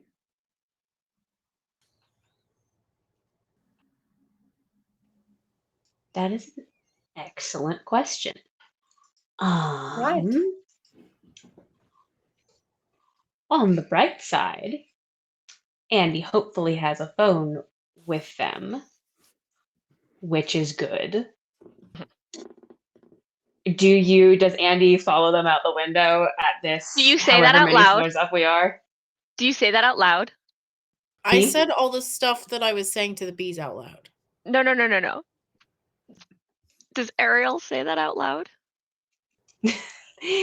Yes, and now I'm remembering things, but Ariel definitely says that out loud. Celeste pulls the phone out of your pouch and shows you Andy's phone that they didn't want to deal with anymore. What have we done? Oh, good. That's too perfect to not. I'm kind of dull. That's perfect. Oh God. So I don't know why I took proficiency in survival, but I took proficiency. I went to go look at borrowed knowledge, and I was like, I'll go give myself proficiency in survival, but it has to be something you're not already proficient in. I would allow you to roll survival to follow the undead beast through the city.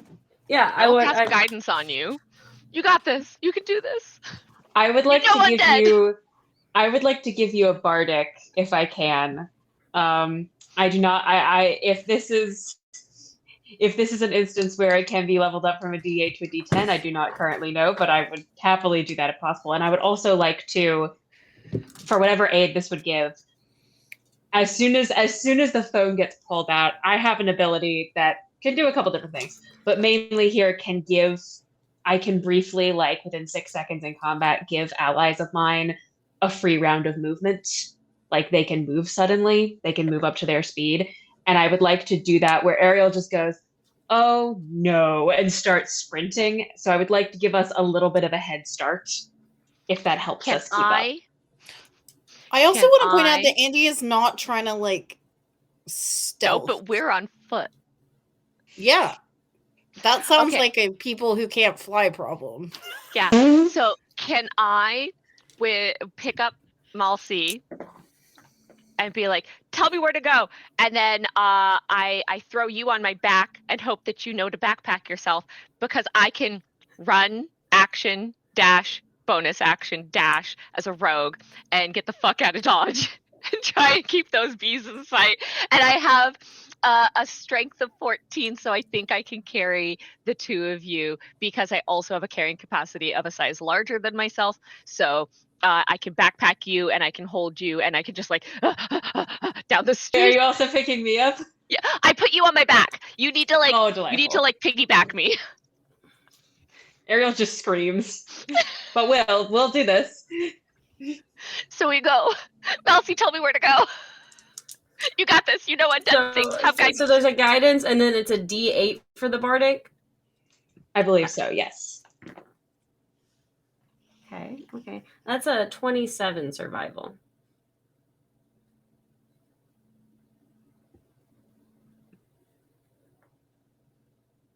And what? A 27 survival.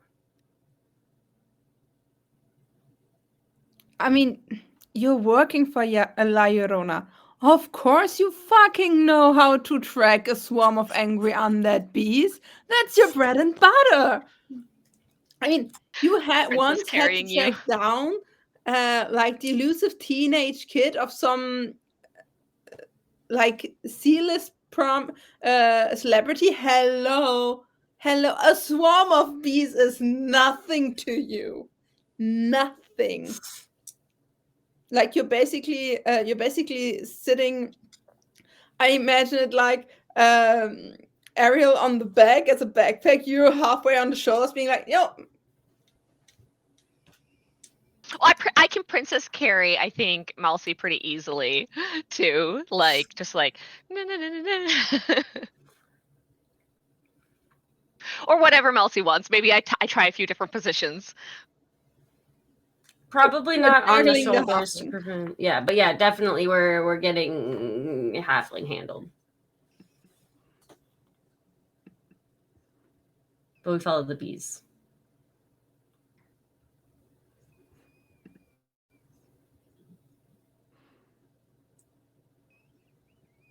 Okay, yeah, you follow the bees. Andy is still, as a flying person, a tiny bit faster, and is the first to see where the bees take you. To the university. Okay. Makes sense because the dogs brought all the students.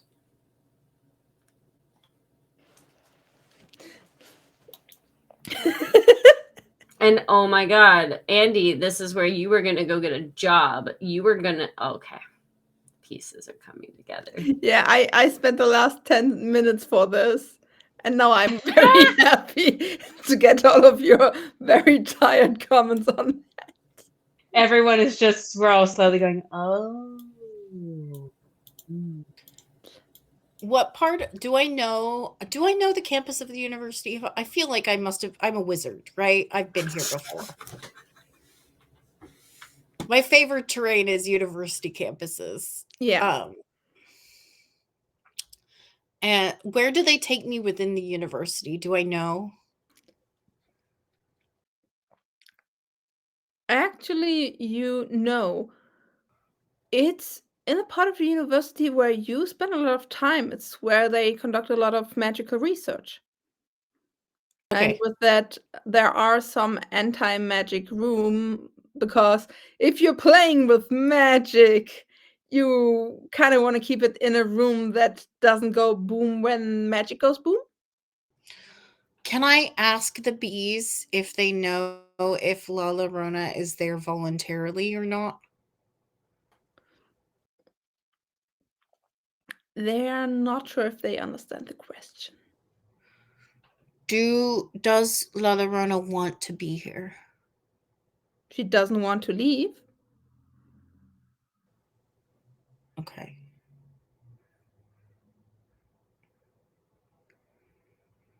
I'm gonna watch. I'm just gonna watch the building until my friends arrive and get some recon knowledge. I also tell the bees thank you for their help, and if they would like, they can return to their home. I mean, they are currently returning to their home. They're returning Okay. to their queen. Well, they're welcome to hang.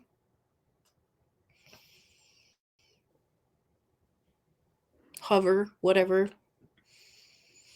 They just zip up the staircase. Can like a Now I- comical, like in a Looney Tunes style of bee swarms. Now I do want to recon and see if there's ways, like, is this like an open building that anyone can walk or fly into, or do I need to like have a pass? Or... It depends. Like part of it is open, part of it is closed, part of it is, oh my gosh, don't go there, you will risk your life. The bees are going into the part that is like not open to everyone, but like it's, if you look enough like a student, nobody will really care. I'm going to follow the bees until I come to a point where I shouldn't follow the bees, and then I'm going to stop. I would love for you to roll a stealth check. Great. And I will allow you to roll it with advantage because you are very small and you are in fact following a swarm of bees. I am so small. What is my... Oh, +0 to stealth. Great. Okay. Let's see. I am rolling bee-themed dice on Triple D dice right now. I roll with advantage, which is good because that was not great. Okay. That was a 16. A 16 is enough for a pixie to disappear. I am not a pixie. Oh, I'm sorry. For a small fey creature that is definitely not a pixie. Thank you. To disappear into a swarm of bees while they're shooting up through the air. And let's be honest, we are here in magical research. Nobody really bats an eye. Sure. As you do. Right. Yeah. I follow the bees. You follow the bees. The bees, like the amorphous mass of the swarm, smushes against a windowed door and just collects there.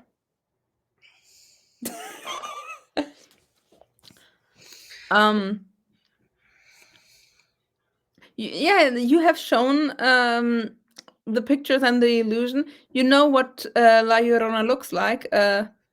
You see her sitting there at a table with a VR headset on her face. She's playing video games. She seems to be talking to somebody. But you see her from kind of from behind you. You see her going like this, but you can't really hear anything. Oh, I wish I had Observant. Do I not have Observant? I usually take Observant, but I don't think Andy has Observant.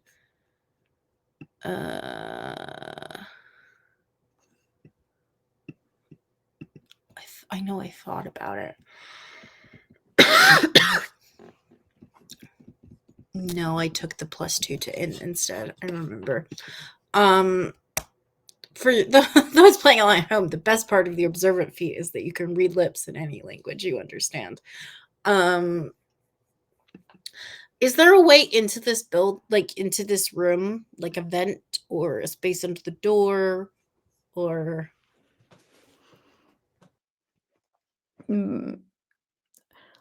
You should be able to find a vent. Tell me again. I know your character is tiny, but like, how tiny are we talking?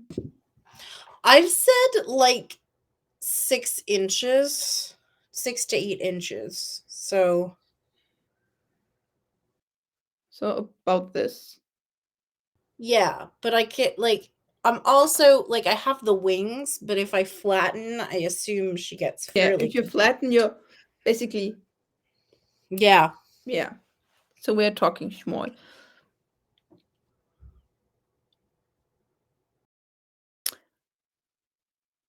Roll me a luck check. I'm gonna use. No, I'm not. I was gonna use the fancy dice, but I have to take them out of the container again, and that's too much effort. 13. Above 10. The vents are open. I'm gonna go through the vent.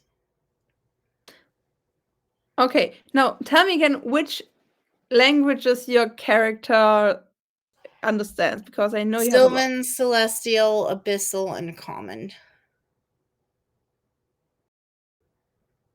Sylvan, Celestial, Abyssal, and Common. But I could also cast. Well, I can't because I don't. Those are, except for Sylvan and Common, they're all very like unusual languages, right? Yes, I mean Sylvan. I imagine is not unusual in this Yeah. world, right? But Abyssal and Celestial. Celestial is kind of like supposed to be the nerd language, right? It's like the ancient. It's like speaking Latin, which is from her sage background. And Abyssal is like an unusual language to speak, probably. Yeah, like something like Japanese or something.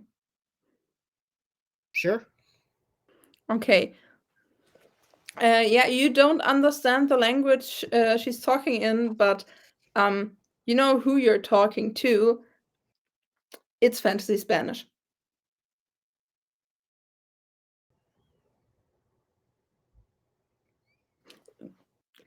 No, I want to ask my players, what language do you believe would be fantasy Spanish?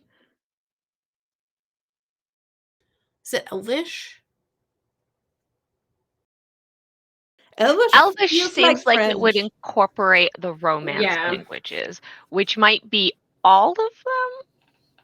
Well, here's the thing. I live on the West Coast where Spanish is like a secondary language. Like it is. I took French. I was unusual in taking French because Spanish was more spoken here. In other parts of the world, I imagine that would be different. I mean, Elvish just feels a bit more fancy. You know what I mean? Okay. I mean, I believe you. I'd say Elvish is French. Okay. Halfling I mean- is like for trading.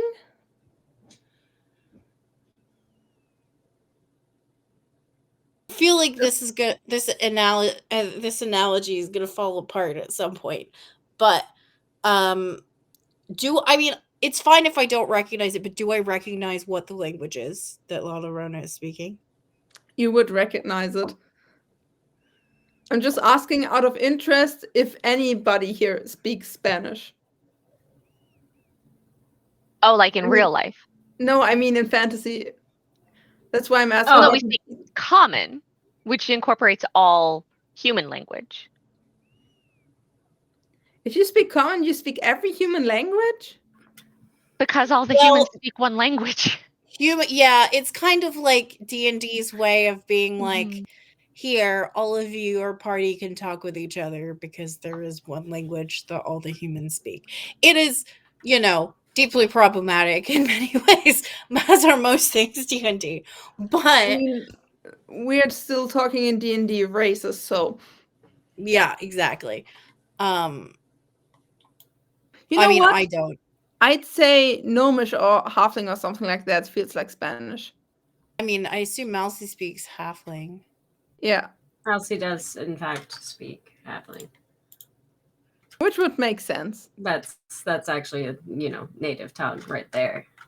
Halfling then Common. Okay, then we'll say that Halfling is fantasy Spanish. Sure. I don't speak it, so La Llorona is talking to someone. I don't hear I assume there's headphones. I don't hear the other person on the call, right? No, you don't hear them. Excuse me for 1 second. Please don't die on us. I mean, it's been going 2 weeks if I haven't died thus far. So I guess I will just, if I can't understand, what is the demeanor? Can I insight check the demeanor to see totally what I think the vibe is, even though I can't understand anything? I knew I should have taken tongues. Big mood. me right now. I actively talk myself out of taking tongues half an hour before stream, and I'm also regretting it. We can be in Well, I solidarity. always take it on my wizards and I never use it. And so I was like, that would be a ridiculous thing to take. And now I'm being punished for my hubris. 18. I'd say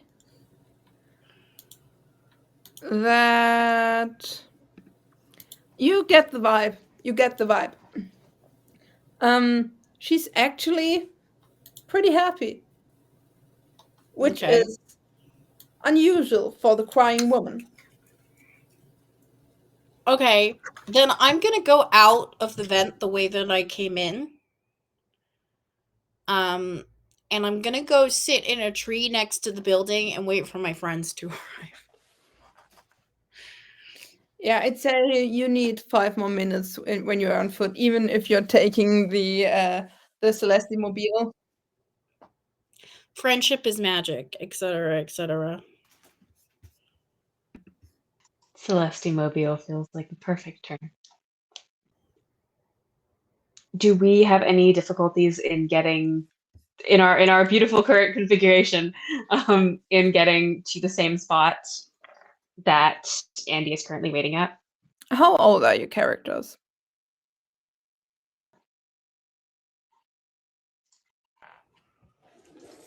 Did I write that down?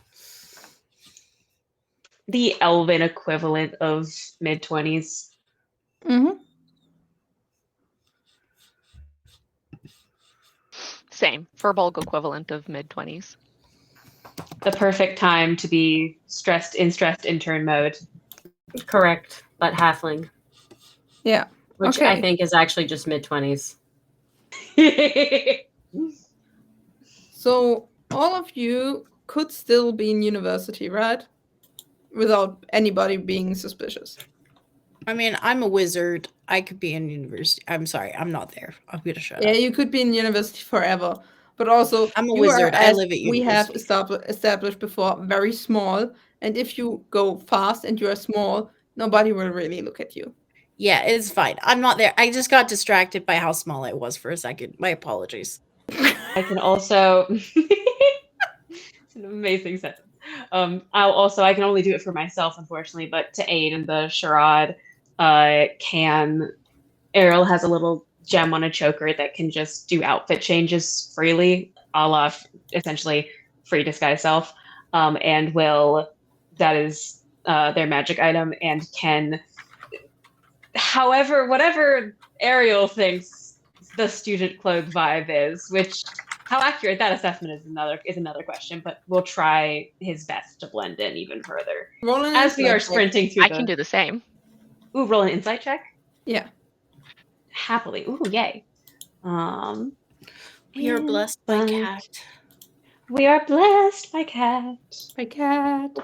I'm going to give I the feel new like dice a that should be try. a dynamic in at least one game. Like if a pet appears, we get advantage or something like that. Oh, that is an I- 18 insight. That's such a cute idea. Your familiar has appeared. Like magical kitty save the day or something like that. I don't know. For somebody playing as a Beastmaster Ranger, but you don't actually, your like animal companion, you don't actually control in game. It's just if your cat decides to show up. Yes, that is an 18 insight on the student body. Yeah, you know what people wear. You're doing a little Pinterest change.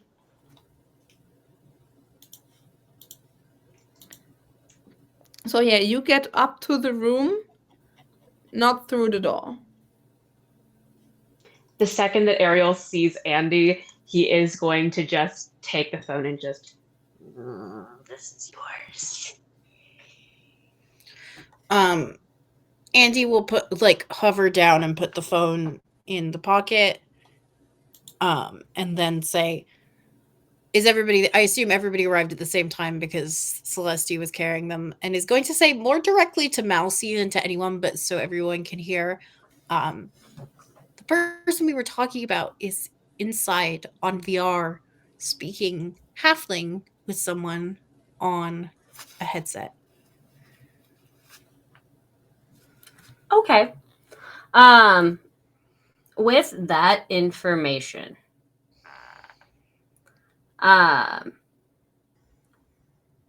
having had Andy describe, would that be an obvious location that is unfamiliar to me?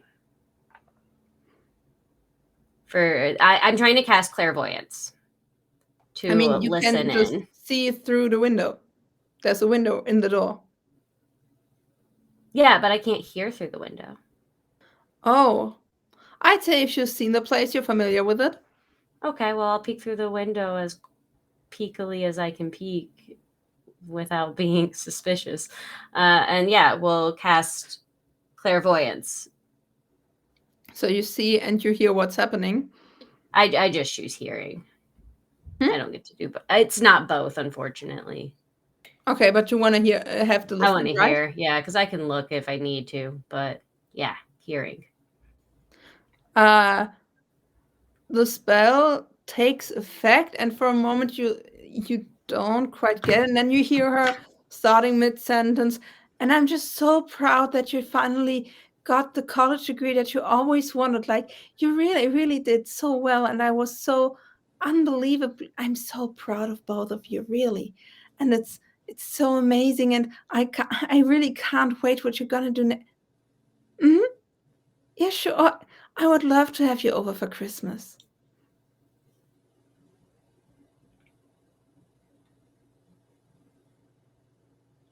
That hurts.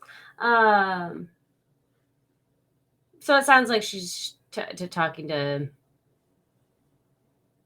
a kid or something. Yeah. Mousy's just kind of gonna look at the rest of the party and just feel like, I think someone's helping La Llorona through her own crisis.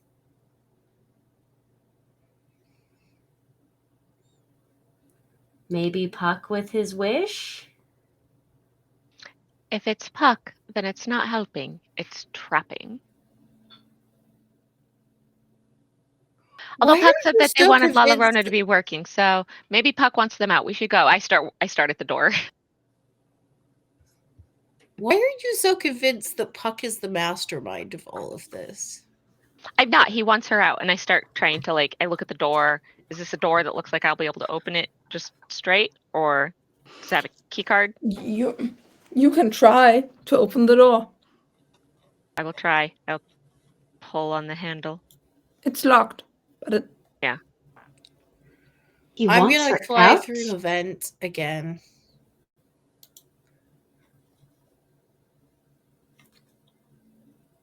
you can get in through the vents, no problem.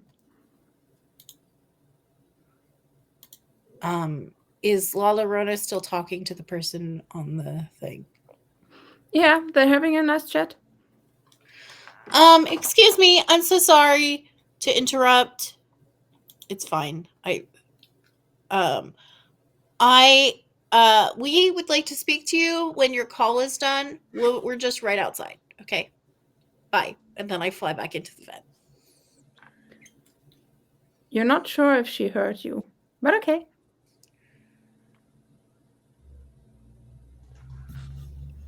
Ariel is going to.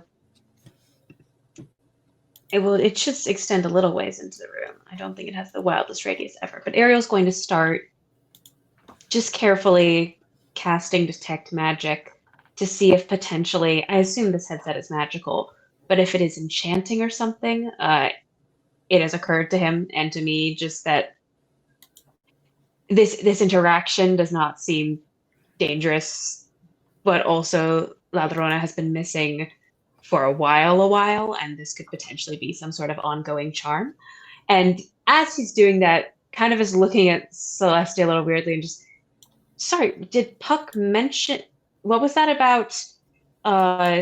He wants her gone? No, he wants her working, and I'm going to cast Mage Hand at a point I can see within range, which is on the other side of the door. Hang on. Celeste. I feel like you have knowledge that you have not shared. You seem very confident of this. Yesterday, you were like ready to put Puck in jail for crimes. Oh, that part hasn't super changed. Would you like to update us so that we are more informed? I believe that Puck wasn't the one responsible for killing Titania. I don't know that he's not necessarily involved in whatever was going on with Coyote, but it seems as though he is interested in making sure that La Llorona is actually working. It is a problem for him that she is not. So I don't think he's involved in this part. Which means that if we find out what's going on here, we might be able to find out who killed Tatiana and who is dealing with like whatever this rock of necrosis is. I don't know. Well, presumably La Llorona might have knowledge about that. You said it's a problem for him. Well, I mean, I don't know if it's a problem, but he doesn't like that she's not there. Can my mage hand open the door from the other side? Like, is the door openable from the inside? Do you have line of sight? I do, through the window, right? There's a window in the door. Yeah. It is openable. You open the door. It's a normal open the door. university classroom door that somebody just locked from one side. I crouch down and creep into the room. Let it be noted, I tried to do this politely. I just want that on record. I am creeping. I'm still trying to be pseudo polite. Do you want to roll a stealth check, or are You know just when like- I sneak up on people politely? Yeah, I'll roll a stealth check. Ariel is looking at Mousy and Andy and just kind of very, very quietly goes, "Did Puck say that on air with us? Did Puck say No. that this was a problem? Did I miss that? No. Okay. Interesting." I rolled a 14 for stealth. I am very large. Let me roll. Oh wait, I'm sorry. It's a 15. I didn't bump my skills with the perception or the proficiency increase. Yeah, but I am still fairly large. You get the feeling that she noticed you. She doesn't really care. Okay. I'm gonna inspect the room stealthily. Not that it matters, but that's what my intent is to inspect the room. Look for like maybe a clipboard that has some researcher names on it or something, like see if I can find anything about what's up in this situation. Roll an investigation for me.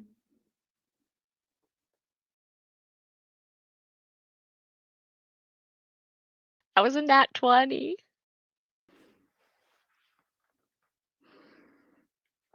So you look around, and with a nat 20, there isn't any research done here. Not really.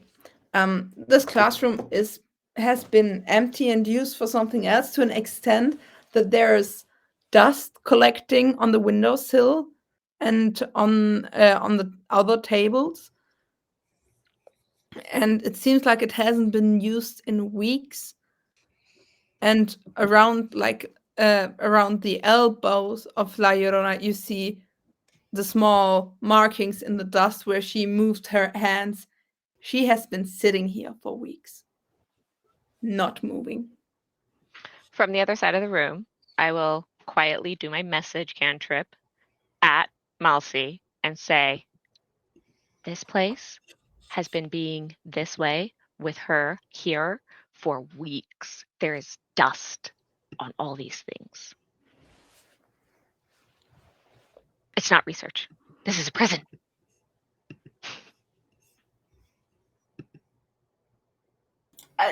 Like I said, I think Puck is helping her crisis is different. Puck doesn't know where she was and wants her working. How do you know that? I'm messaging Melcy at the moment. Sorry. Because I'm inside the room doing Yeah. a message back and forth. Yeah. Then who is Puck working for that wants her here?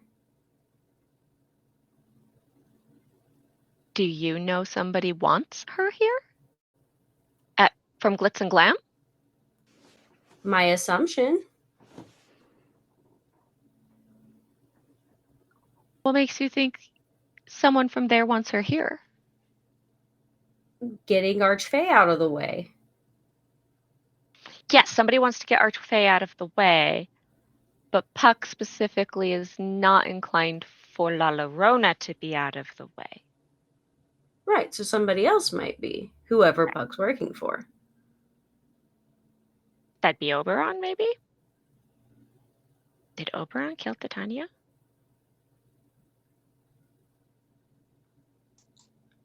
I'll turn and ask the other two that exact question. With no context. Having been staring in through the window at just like mutter whispering the whole time and then turn around and be like, did he? What? Did I what think- who? Andy just shrugs because she's not getting information. So she's just like, Ariel is going to, since the door is open and Celeste going in has not seemed to, La Llorona has noted us but is not changing things. I am I'm not casting anything, to be clear, on the headset. I would like to just walk close enough that it is within my detect magic aura. I assume it is magical. Most things here are. I am curious because that gives me schools.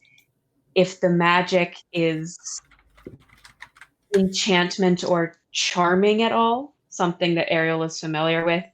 I cast primarily charms to kind of sway Willing to- people. bet illusion.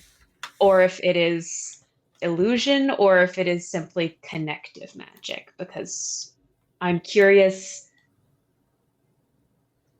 what the nature of what is happening exactly in front of us is. You get close to her. You see on the side of the VR headset the logo of Kitsune Technologies. And you feel the schools of magic, illusion, and divination.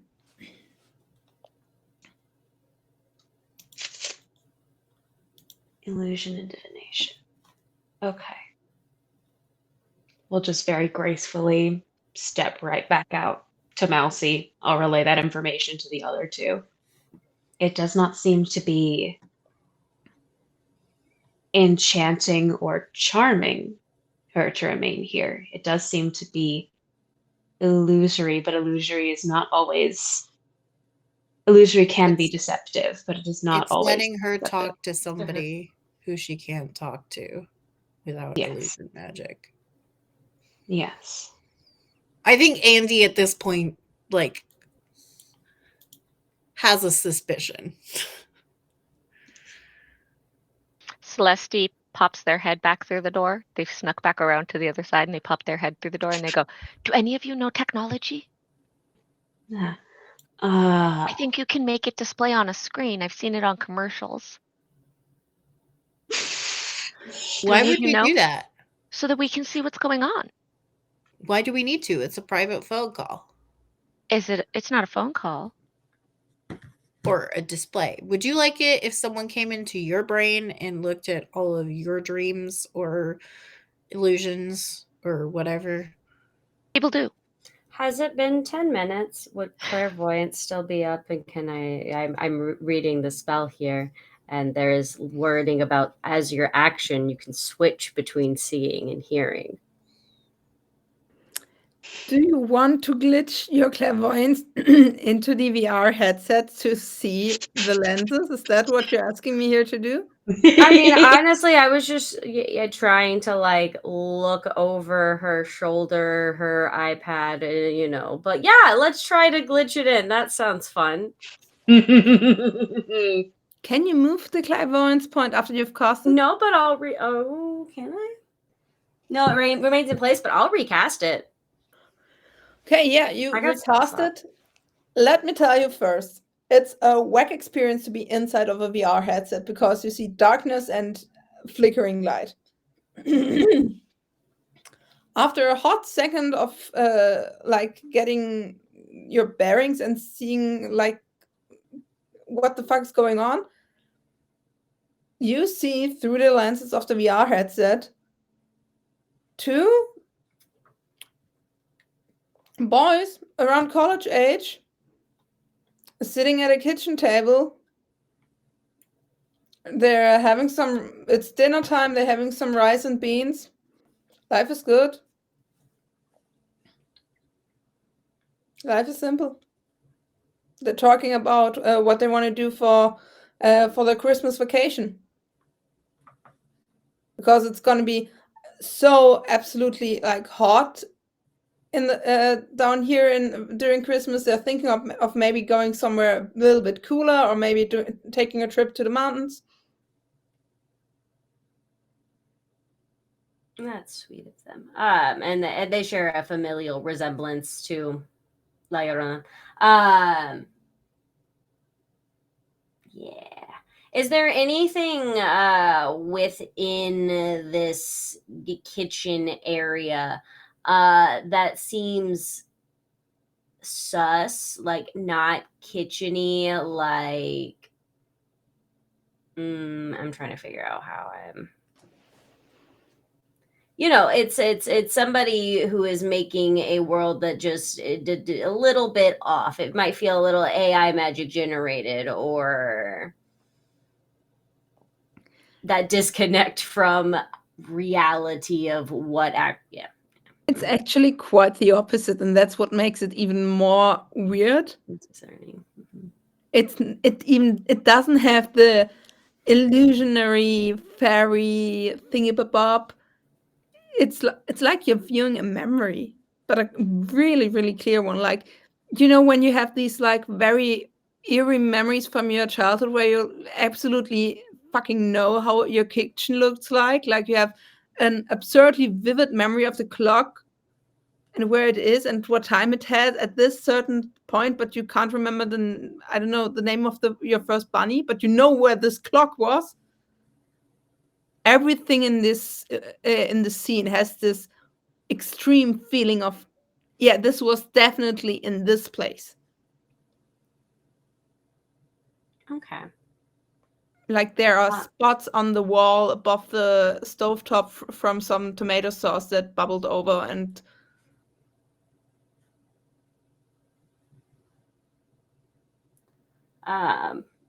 I don't have a way to contact Celeste from my spot at the door. So Mousy is just going to proceed to stare at the back of your head, Celeste, until you message her.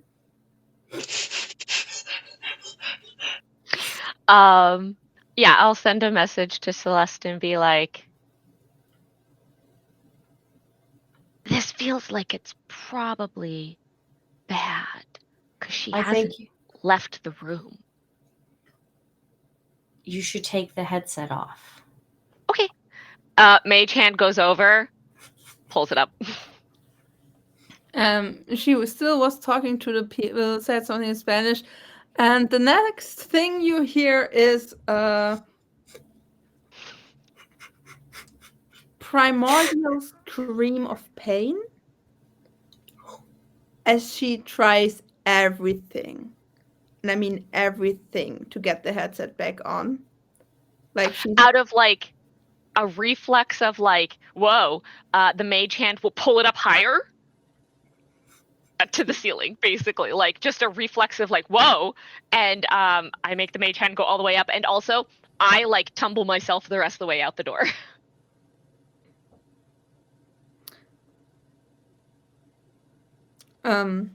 So for those of our beautiful viewers who don't know who La Llorona is, from underneath the VR headset that left like marks because it has been in one place for too long, you see actually a very pretty like Latin American woman with tear streaks burned into her face in a very comfy sweater. Like, she looks like the perfect psychiatrist, except for the fact that she right now is climbing on her chair and screaming and clawing at the headset on the ceiling, not even thinking about using her archfey magic to get back that thing.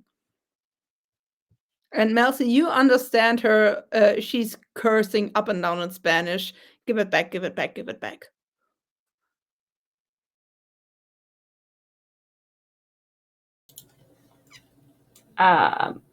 No. Well, we're gonna do something really ballsy here. The only thing that Mousy knows how to do in these situations is gonna cast Calm Emotions on La Llorona. Is there a saving throw? Yes, I'll need a charisma saving throw. Against what? Against a whopping 15. Yeah, you feel like what happens is the spell goes in her direction and just a wave of longing and pain just throws it back at you with a force that you for a second feel that pain. And she jumps on top of the table, gets the headset. A mage hand can only hold against 5 pounds. She's stronger than 5 pounds. Takes it back, sits back down without even looking at any of you, puts it back on. I will unplug the power cord. It doesn't seem to change a lot. I will find some more cords to unplug. Maybe something to a computer. Do we need to break the headset? Is that the next step here? Should we be the ones to do that? Do we, Mousy, is this something where we need to return to your firm and tell them? I mean, we did find her. We have. Take pictures and run away. Proof of evidence. It's I don't know what to do. She seems to be here of her own volition, which is and not in immediate danger, which is good. Her remaining here for weeks and weeks and weeks is not necessarily good. But do we think we can destroy that ourselves? Should we try, or should we tell your superiors, whoever that might now be? Are you the superior now? To tell? They're still telling me what to do, and she references back to the 20,000 emails she received this morning when she went to introduce herself. So I think I still have a superior. At any point, is there a flow chart that you got at any point for steps after finding missing boss? Crisis management? I could break it. I could probably break it.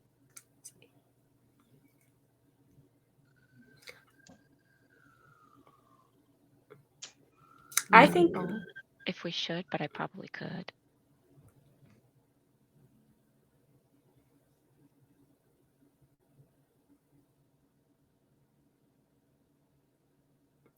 Mousy will start taking pictures as proof of evidence of La Llorona being alive.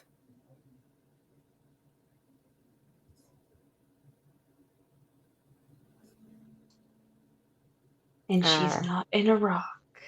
Not in a rock. Interesting. Now I'm worried about who was in the rock, but or not entirely in a rock. Her. The bees. The bees said. The bees said they were from her. Are they siphoning her Fae energy slowly? Because she just sits here and lets them take it? You know I can hear you, right? No. No. She We weren't actually sure. puts the headset off a tiny bit. I'm in a call here. Mind your own business? You've been in a call for like months. People have been having problems because you've been gone for months. The firm will handle it. No, Titania's dead, haven't. by the way. Yeah, there's been a murder, Tanya's not dead. mergers. No, she is. Picture. Tanya can't die. Well, yeah. The stock market Someone would threw a beg to differ. necromantic rock at us. Glitz and Glam owns several different other corporations now. Yeah, so? Here's what you missed on FAE.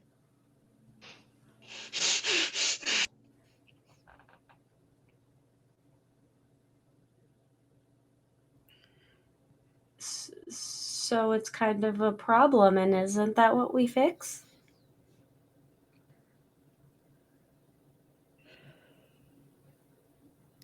I do believe that I fixed enough problems for an eternal lifetime, don't you think? Definitely. Could you give us a hint on how to fix this problem then? No. Okay, well. Why? I have no idea what's going on. I know you, but I don't know the rest of you. I was just having a wonderful dinner with my boys. Wait, didn't your You kids will die? not take this away from me. Not again. Hi, I'm Andy. I understand that this is very important to you. And that you want to be here with them. And that there are people who think that you shouldn't be here. I think what they are worried about is that if you are here, then you are not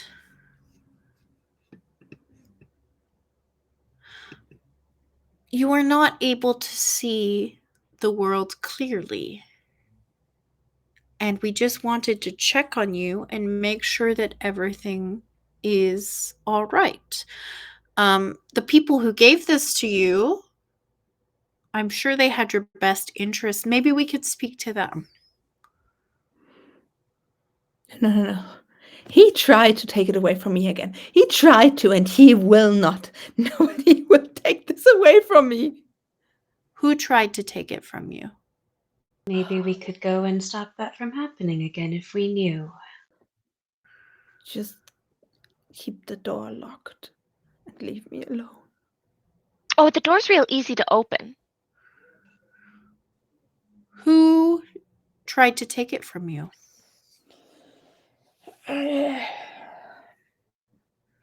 The boy who's one of my clients. The changeling boy. The one, okay. The one that Titania and Oberon fought about?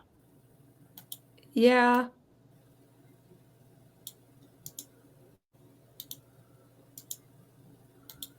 Does this boy have a name? Of course he's got a name.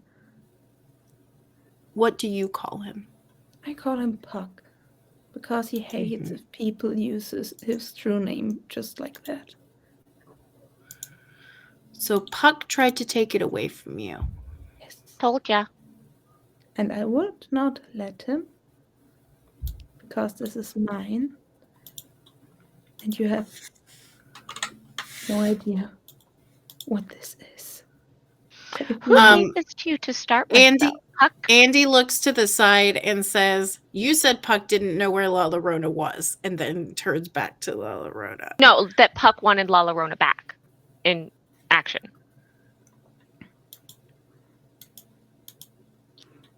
Yeah, well, he can go to the firm. We offer counseling. He doesn't have to be here. Did he give this to you in the first place? Yes, as a gift.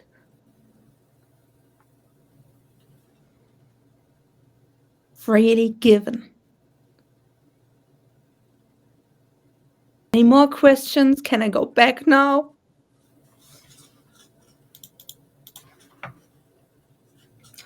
Could you just maybe send a quick email to the firm and let them know that you're alive? Yeah, with different archfey dying, people are worried you might have died. You don't have to come back, but just tell them you're on vacation or something. It'd be helpful. She takes out her phone, puts airplane mode out. The phone basically explodes. She just ignores it, opens the mail program, sends out, like, looks at the phone, breaks it. Mm-hmm. At the phone break, Ariel winces a little bit. I understand that urge. Don't get me wrong.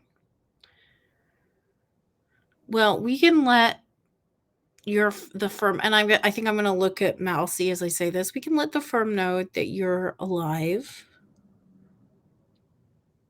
but I think you should know that there are going to be people who think that this might not be healthy for you. I don't care. Okay. This is the first time in centuries that I get to see them again. This is the first time that I can hold them. I can see them grow up. I can make sure they're okay. I think Andy flies forward, and she puts like a very small hand on like the sleeve of whatever La Llorona is wearing.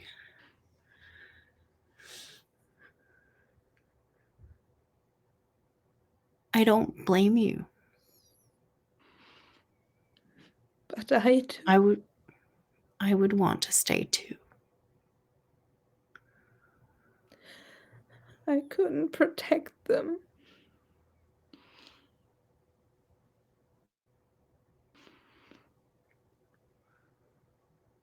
And I don't think Andy says anything. I think she just like stays there like a warm presence on La Llorona's arm. You've got a chance to protect some of your other kids now. You know, the ones of us at the firm and the family.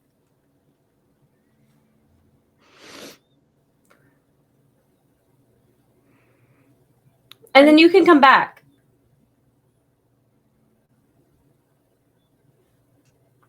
You know?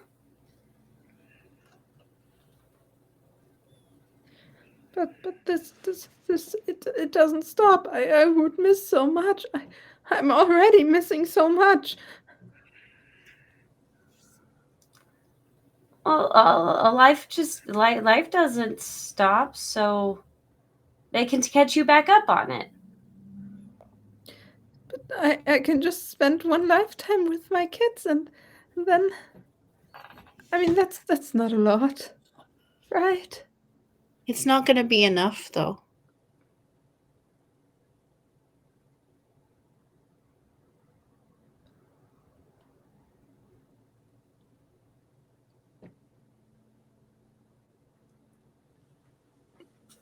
You can come back. Well, I'm sure no one will fault you or blame you for it if you came back. We certainly wouldn't.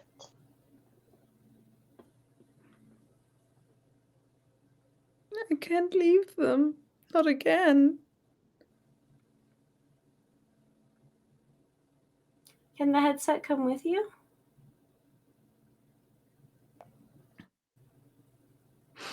I don't know. Can I look at the magic that's enchanting it and whether it's location based? It didn't seem to unplug, which could potentially mean it could move. Theoretically. You want to cast Detect Magic or just an Arcana check? I think just an Arcana check because it's not like a school I'm looking for. It's like the I guess Identify would be closer, right? I can cast Identify on it. If I can bolster this at all by just feeding Andy information from my Detect Magic, I will help. I will give the help action. Mm-hmm. Did you need me to repeat that? I don't usually have to roll for Identify. I will if I have to. Yes. Sorry, I forgot. It's not You Arcana. don't have to roll for Identify at all. You just cast it and you know. Okay, I'll touch it and see what I find out, and then if I need to, I'll roll an Arcana check to kind of like look at it more, I guess. I don't know. Magic. So this is this is a VR headset by Kitsune Technologies. They are known for taking normal technology stuff and making it extra. And there has been a line of VR films, mediums, and games that let you talk to family members you can no longer talk to. What happened when Puck got his hands on this is that he put La Llorona's memories into it. And that's why the reality is so realistic, because it is actually how she remembers it. That's the divination thing I was getting. So basically, Puck went through all of La Llorona's memories and fed what he needed to into the headset. And the divination part of the whole spell is that it's not just what she remembers, but what could be, because the kids never made it into the mid-20s. So that's just a prognosis. And do I think that this can be taken with us? You believe it can travel short distances, but you are not sure if it's like, you're not sure if she can leave. It can leave the campus. Okay. I will communicate that to the group.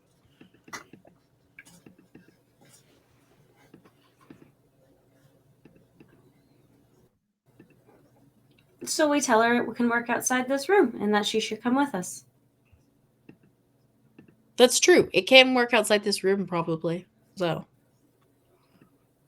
Are we trying to leave campus and get all the way back? I feel like that'll be the most useful. I mean, I don't understand. I'm going to say this quietly because I assume La Llorona is... I want to like say this to the group, but not necessarily to La Llorona. If Puck gave this to her, why did he give this to her?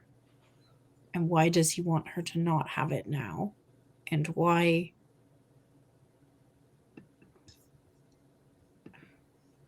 It sounds like initially it was a gift of some sort, freely given, which could be unrelated to everything. It could be. If Puck now wishes to change that and has been unable to, it implies that Puck wishes for La Llorona to be doing her job, which...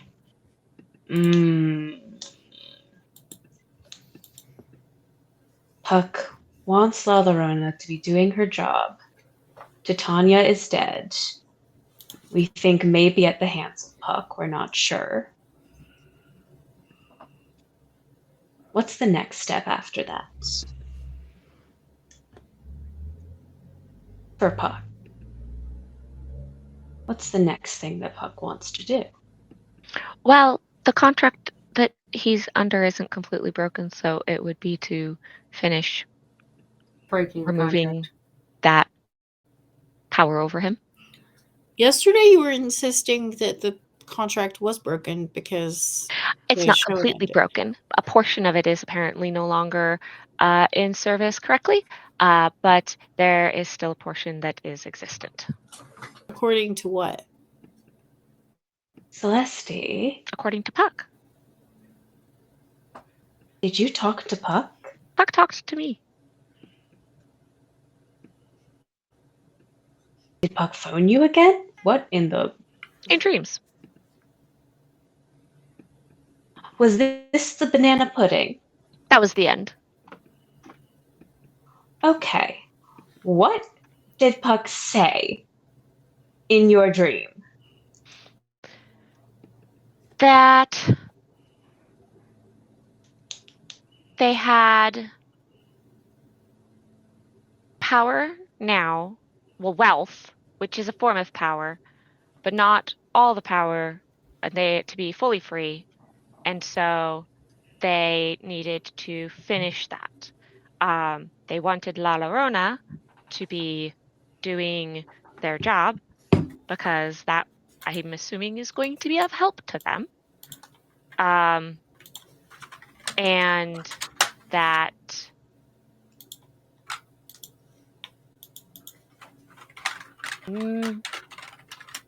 finding out more from the city site would be good. And so since Glitz and Glam now owns Pixie Dust Social, we could probably get those bots fixed because it's in his interests. Glitz and Glam owns Pixie Dust Social and Coyote Communications now. Wants Well, that one's still maybe in flux. Coyote Communications one?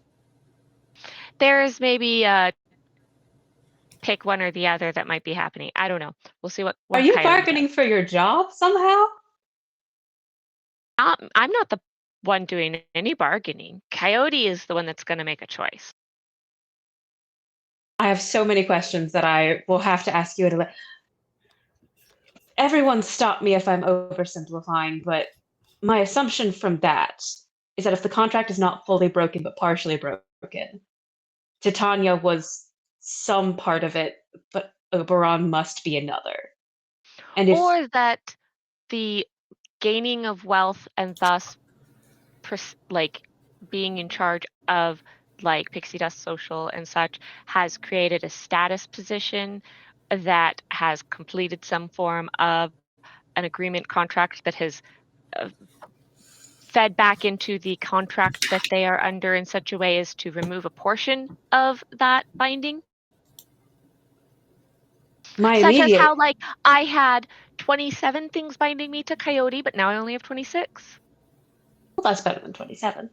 Exactly. My immediate thought, which could just be oversimplifying it, but that is, if Puck is now in charge of a communications and social media focus element and would like La Verona, who runs a firm that gets rid of crises and major problems, to be doing her job, that Puck is trying to track down, remove, or straighten out the last piece of that contract with Oberon that has famously been missing.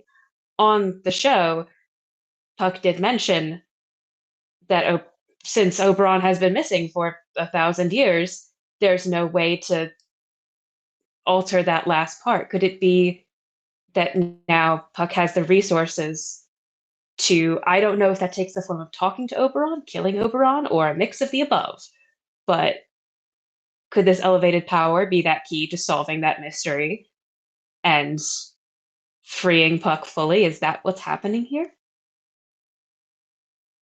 Seems likely. Does Puck say he didn't kill Titania?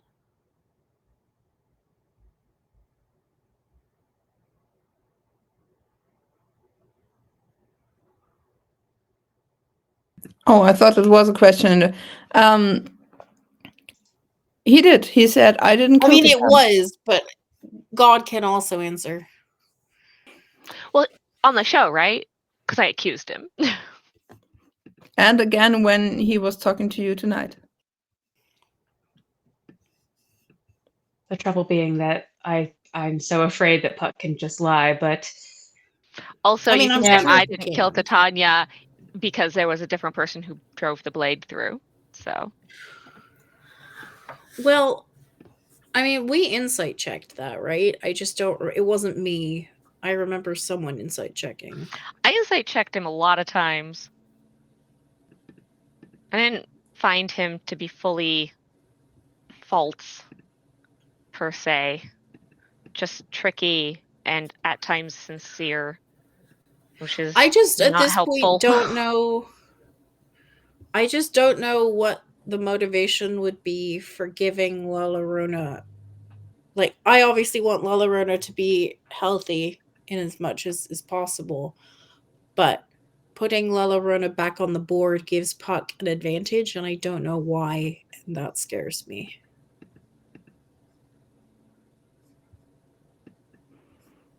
Oh, I don't know that we should necessarily free La Llorona.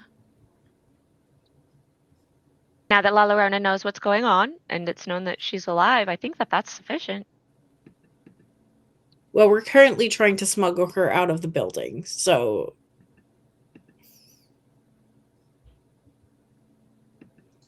I mean, Mousie's literally just throwing out ideas and things that we should do because this is what Mousy thinks will better her career choices. that's a valid point. This is Mousie's Mhm. boss. Speaking of Mhm. which, the Mousy would like to ask La Llorona if she knows anything with regards to Puck's contract. While you were working, she put the Set back on. headset back Yeah, on. that's fair. That tracks. That makes sense. I think we may have gotten all that she would be willing to tell us after we barged in here. I don't know if we should try and make her leave. But we have proof of where she is now, and we know that. As does the firm. I'm gonna ask Celeste. Did Puck ask you to find La Llorona? Not directly. Because Puck knows where she is. It was my assignment. Right. Fine. I'm just Ask trying to you work to find out if it was multiple people were asking us to do the same thing. No, I don't think. I think Puck has this information already. If Puck tried to remove this and couldn't. And while all of you keep theorizing, and while La Llorona is stuck in her fake reality and not wanting to let go, I believe that's where we're gonna have to end for tonight. I'm not a trained therapist, so we're going to have to pause that one. Disclaimer, legal disclaimer. Yeah, exactly. Yeah, also disclaimer, all of this was, on my part, absolutely acting. I'm fine as a fiddle. I just love to be dramatic. We love the drama, etc., etc. We all love the drama. So, a round of goodbyes and where we can find you. Let's start with Evie. Do you want to start? Sure. Hi, I am Evie Story. You can find me at Evie Story on most platforms. I'm kind of doing social media, I guess. I don't know. We'll see. I'm mostly here right now. There's a podcast in the works, sort of. I'll let you know when it starts to have something you can listen to. And other than that, I'll send it back to someone else. You want to send it back, Hi. or do you want me to send it back? Hi, I'm Irby. Jilly. Oh, hi, Jilly. I'm sorry, Urfi. I've stolen your spot. You can find me at Oh Look It's Jilly most places on the internet. On Tuesdays, you can find me here, and usually, although not this week and possibly not this month, we're having some December scheduling issues. Before this, you can find me on this is the Livis Adventures League. You find me on Pantsless Tales, playing Dare to Dream, where we are a star group of adventurers also playing 5e on a reality TV show. And I play Parsley the Kobold, Circle of Stars Druid. Life is exciting. Then you can find me on Fridays at Exquisite Corpse Presents. We are wrapping up our Masks campaign. I think we have 2 sessions left. Metallatines and the World of Tomorrow. City of Tomorrow. City of Tomorrow, The World of Tomorrow is a movie. In that, I play Flux or Flick Tumult, who is a superhero legacy Nepo baby who's doing her best. She just wants to make friends, y'all. She makes cinnamon buns for everyone. I also potentially have some theater stuff coming up in the new year. Tomorrow, oh gosh, the cold medicine, it burns. Tomorrow I am doing Plague Mask Players live production of A Winter's Tale, where I'm playing a couple of roles. It's going to be super fun. And stay tuned on socials for more theater news. I just did a new Playworks festival and it was super fun. And now I would like to toss it over to Irvi, whose spot I stole ruthlessly. I feel like ruthless involves me having made the effort to also be fighting for this spot, and it was just freely given to me. Howdy, Hive. Thanks. I am Irvi Fitz, they, them, and I've been Mousy for you today. You can find me pretty much everywhere on the internet. Yeah, as Caesar Slod, or you can just type in Irvi Fitz. I'm the only one out there. Other places you can find me, though, streaming wise this week, here every Tuesday. You can also find me tonight over on Live from the Apocalypse playing Thirsty Sword Lesbians. I'm going to be a bimbo Santa elf. It's great. Otherwise, Friday morning we'll be playing on Pantsless Tables, my game The Residents. We'll have Bard being an absolute chaos gremlin. We are doing an eviction episode this week, so I'm really excited about that. Otherwise, on Dinner and a Games Winter's Games, you can find me on the 13th attempting to do something in the Dragon Age TTRPG range, and then on the 17th on the same channel we'll be doing an Alien RPG one-shot. But I think that's mostly it, so don't forget to check on your neighbors, folks. My neighbor being Emma, who gets to talk now.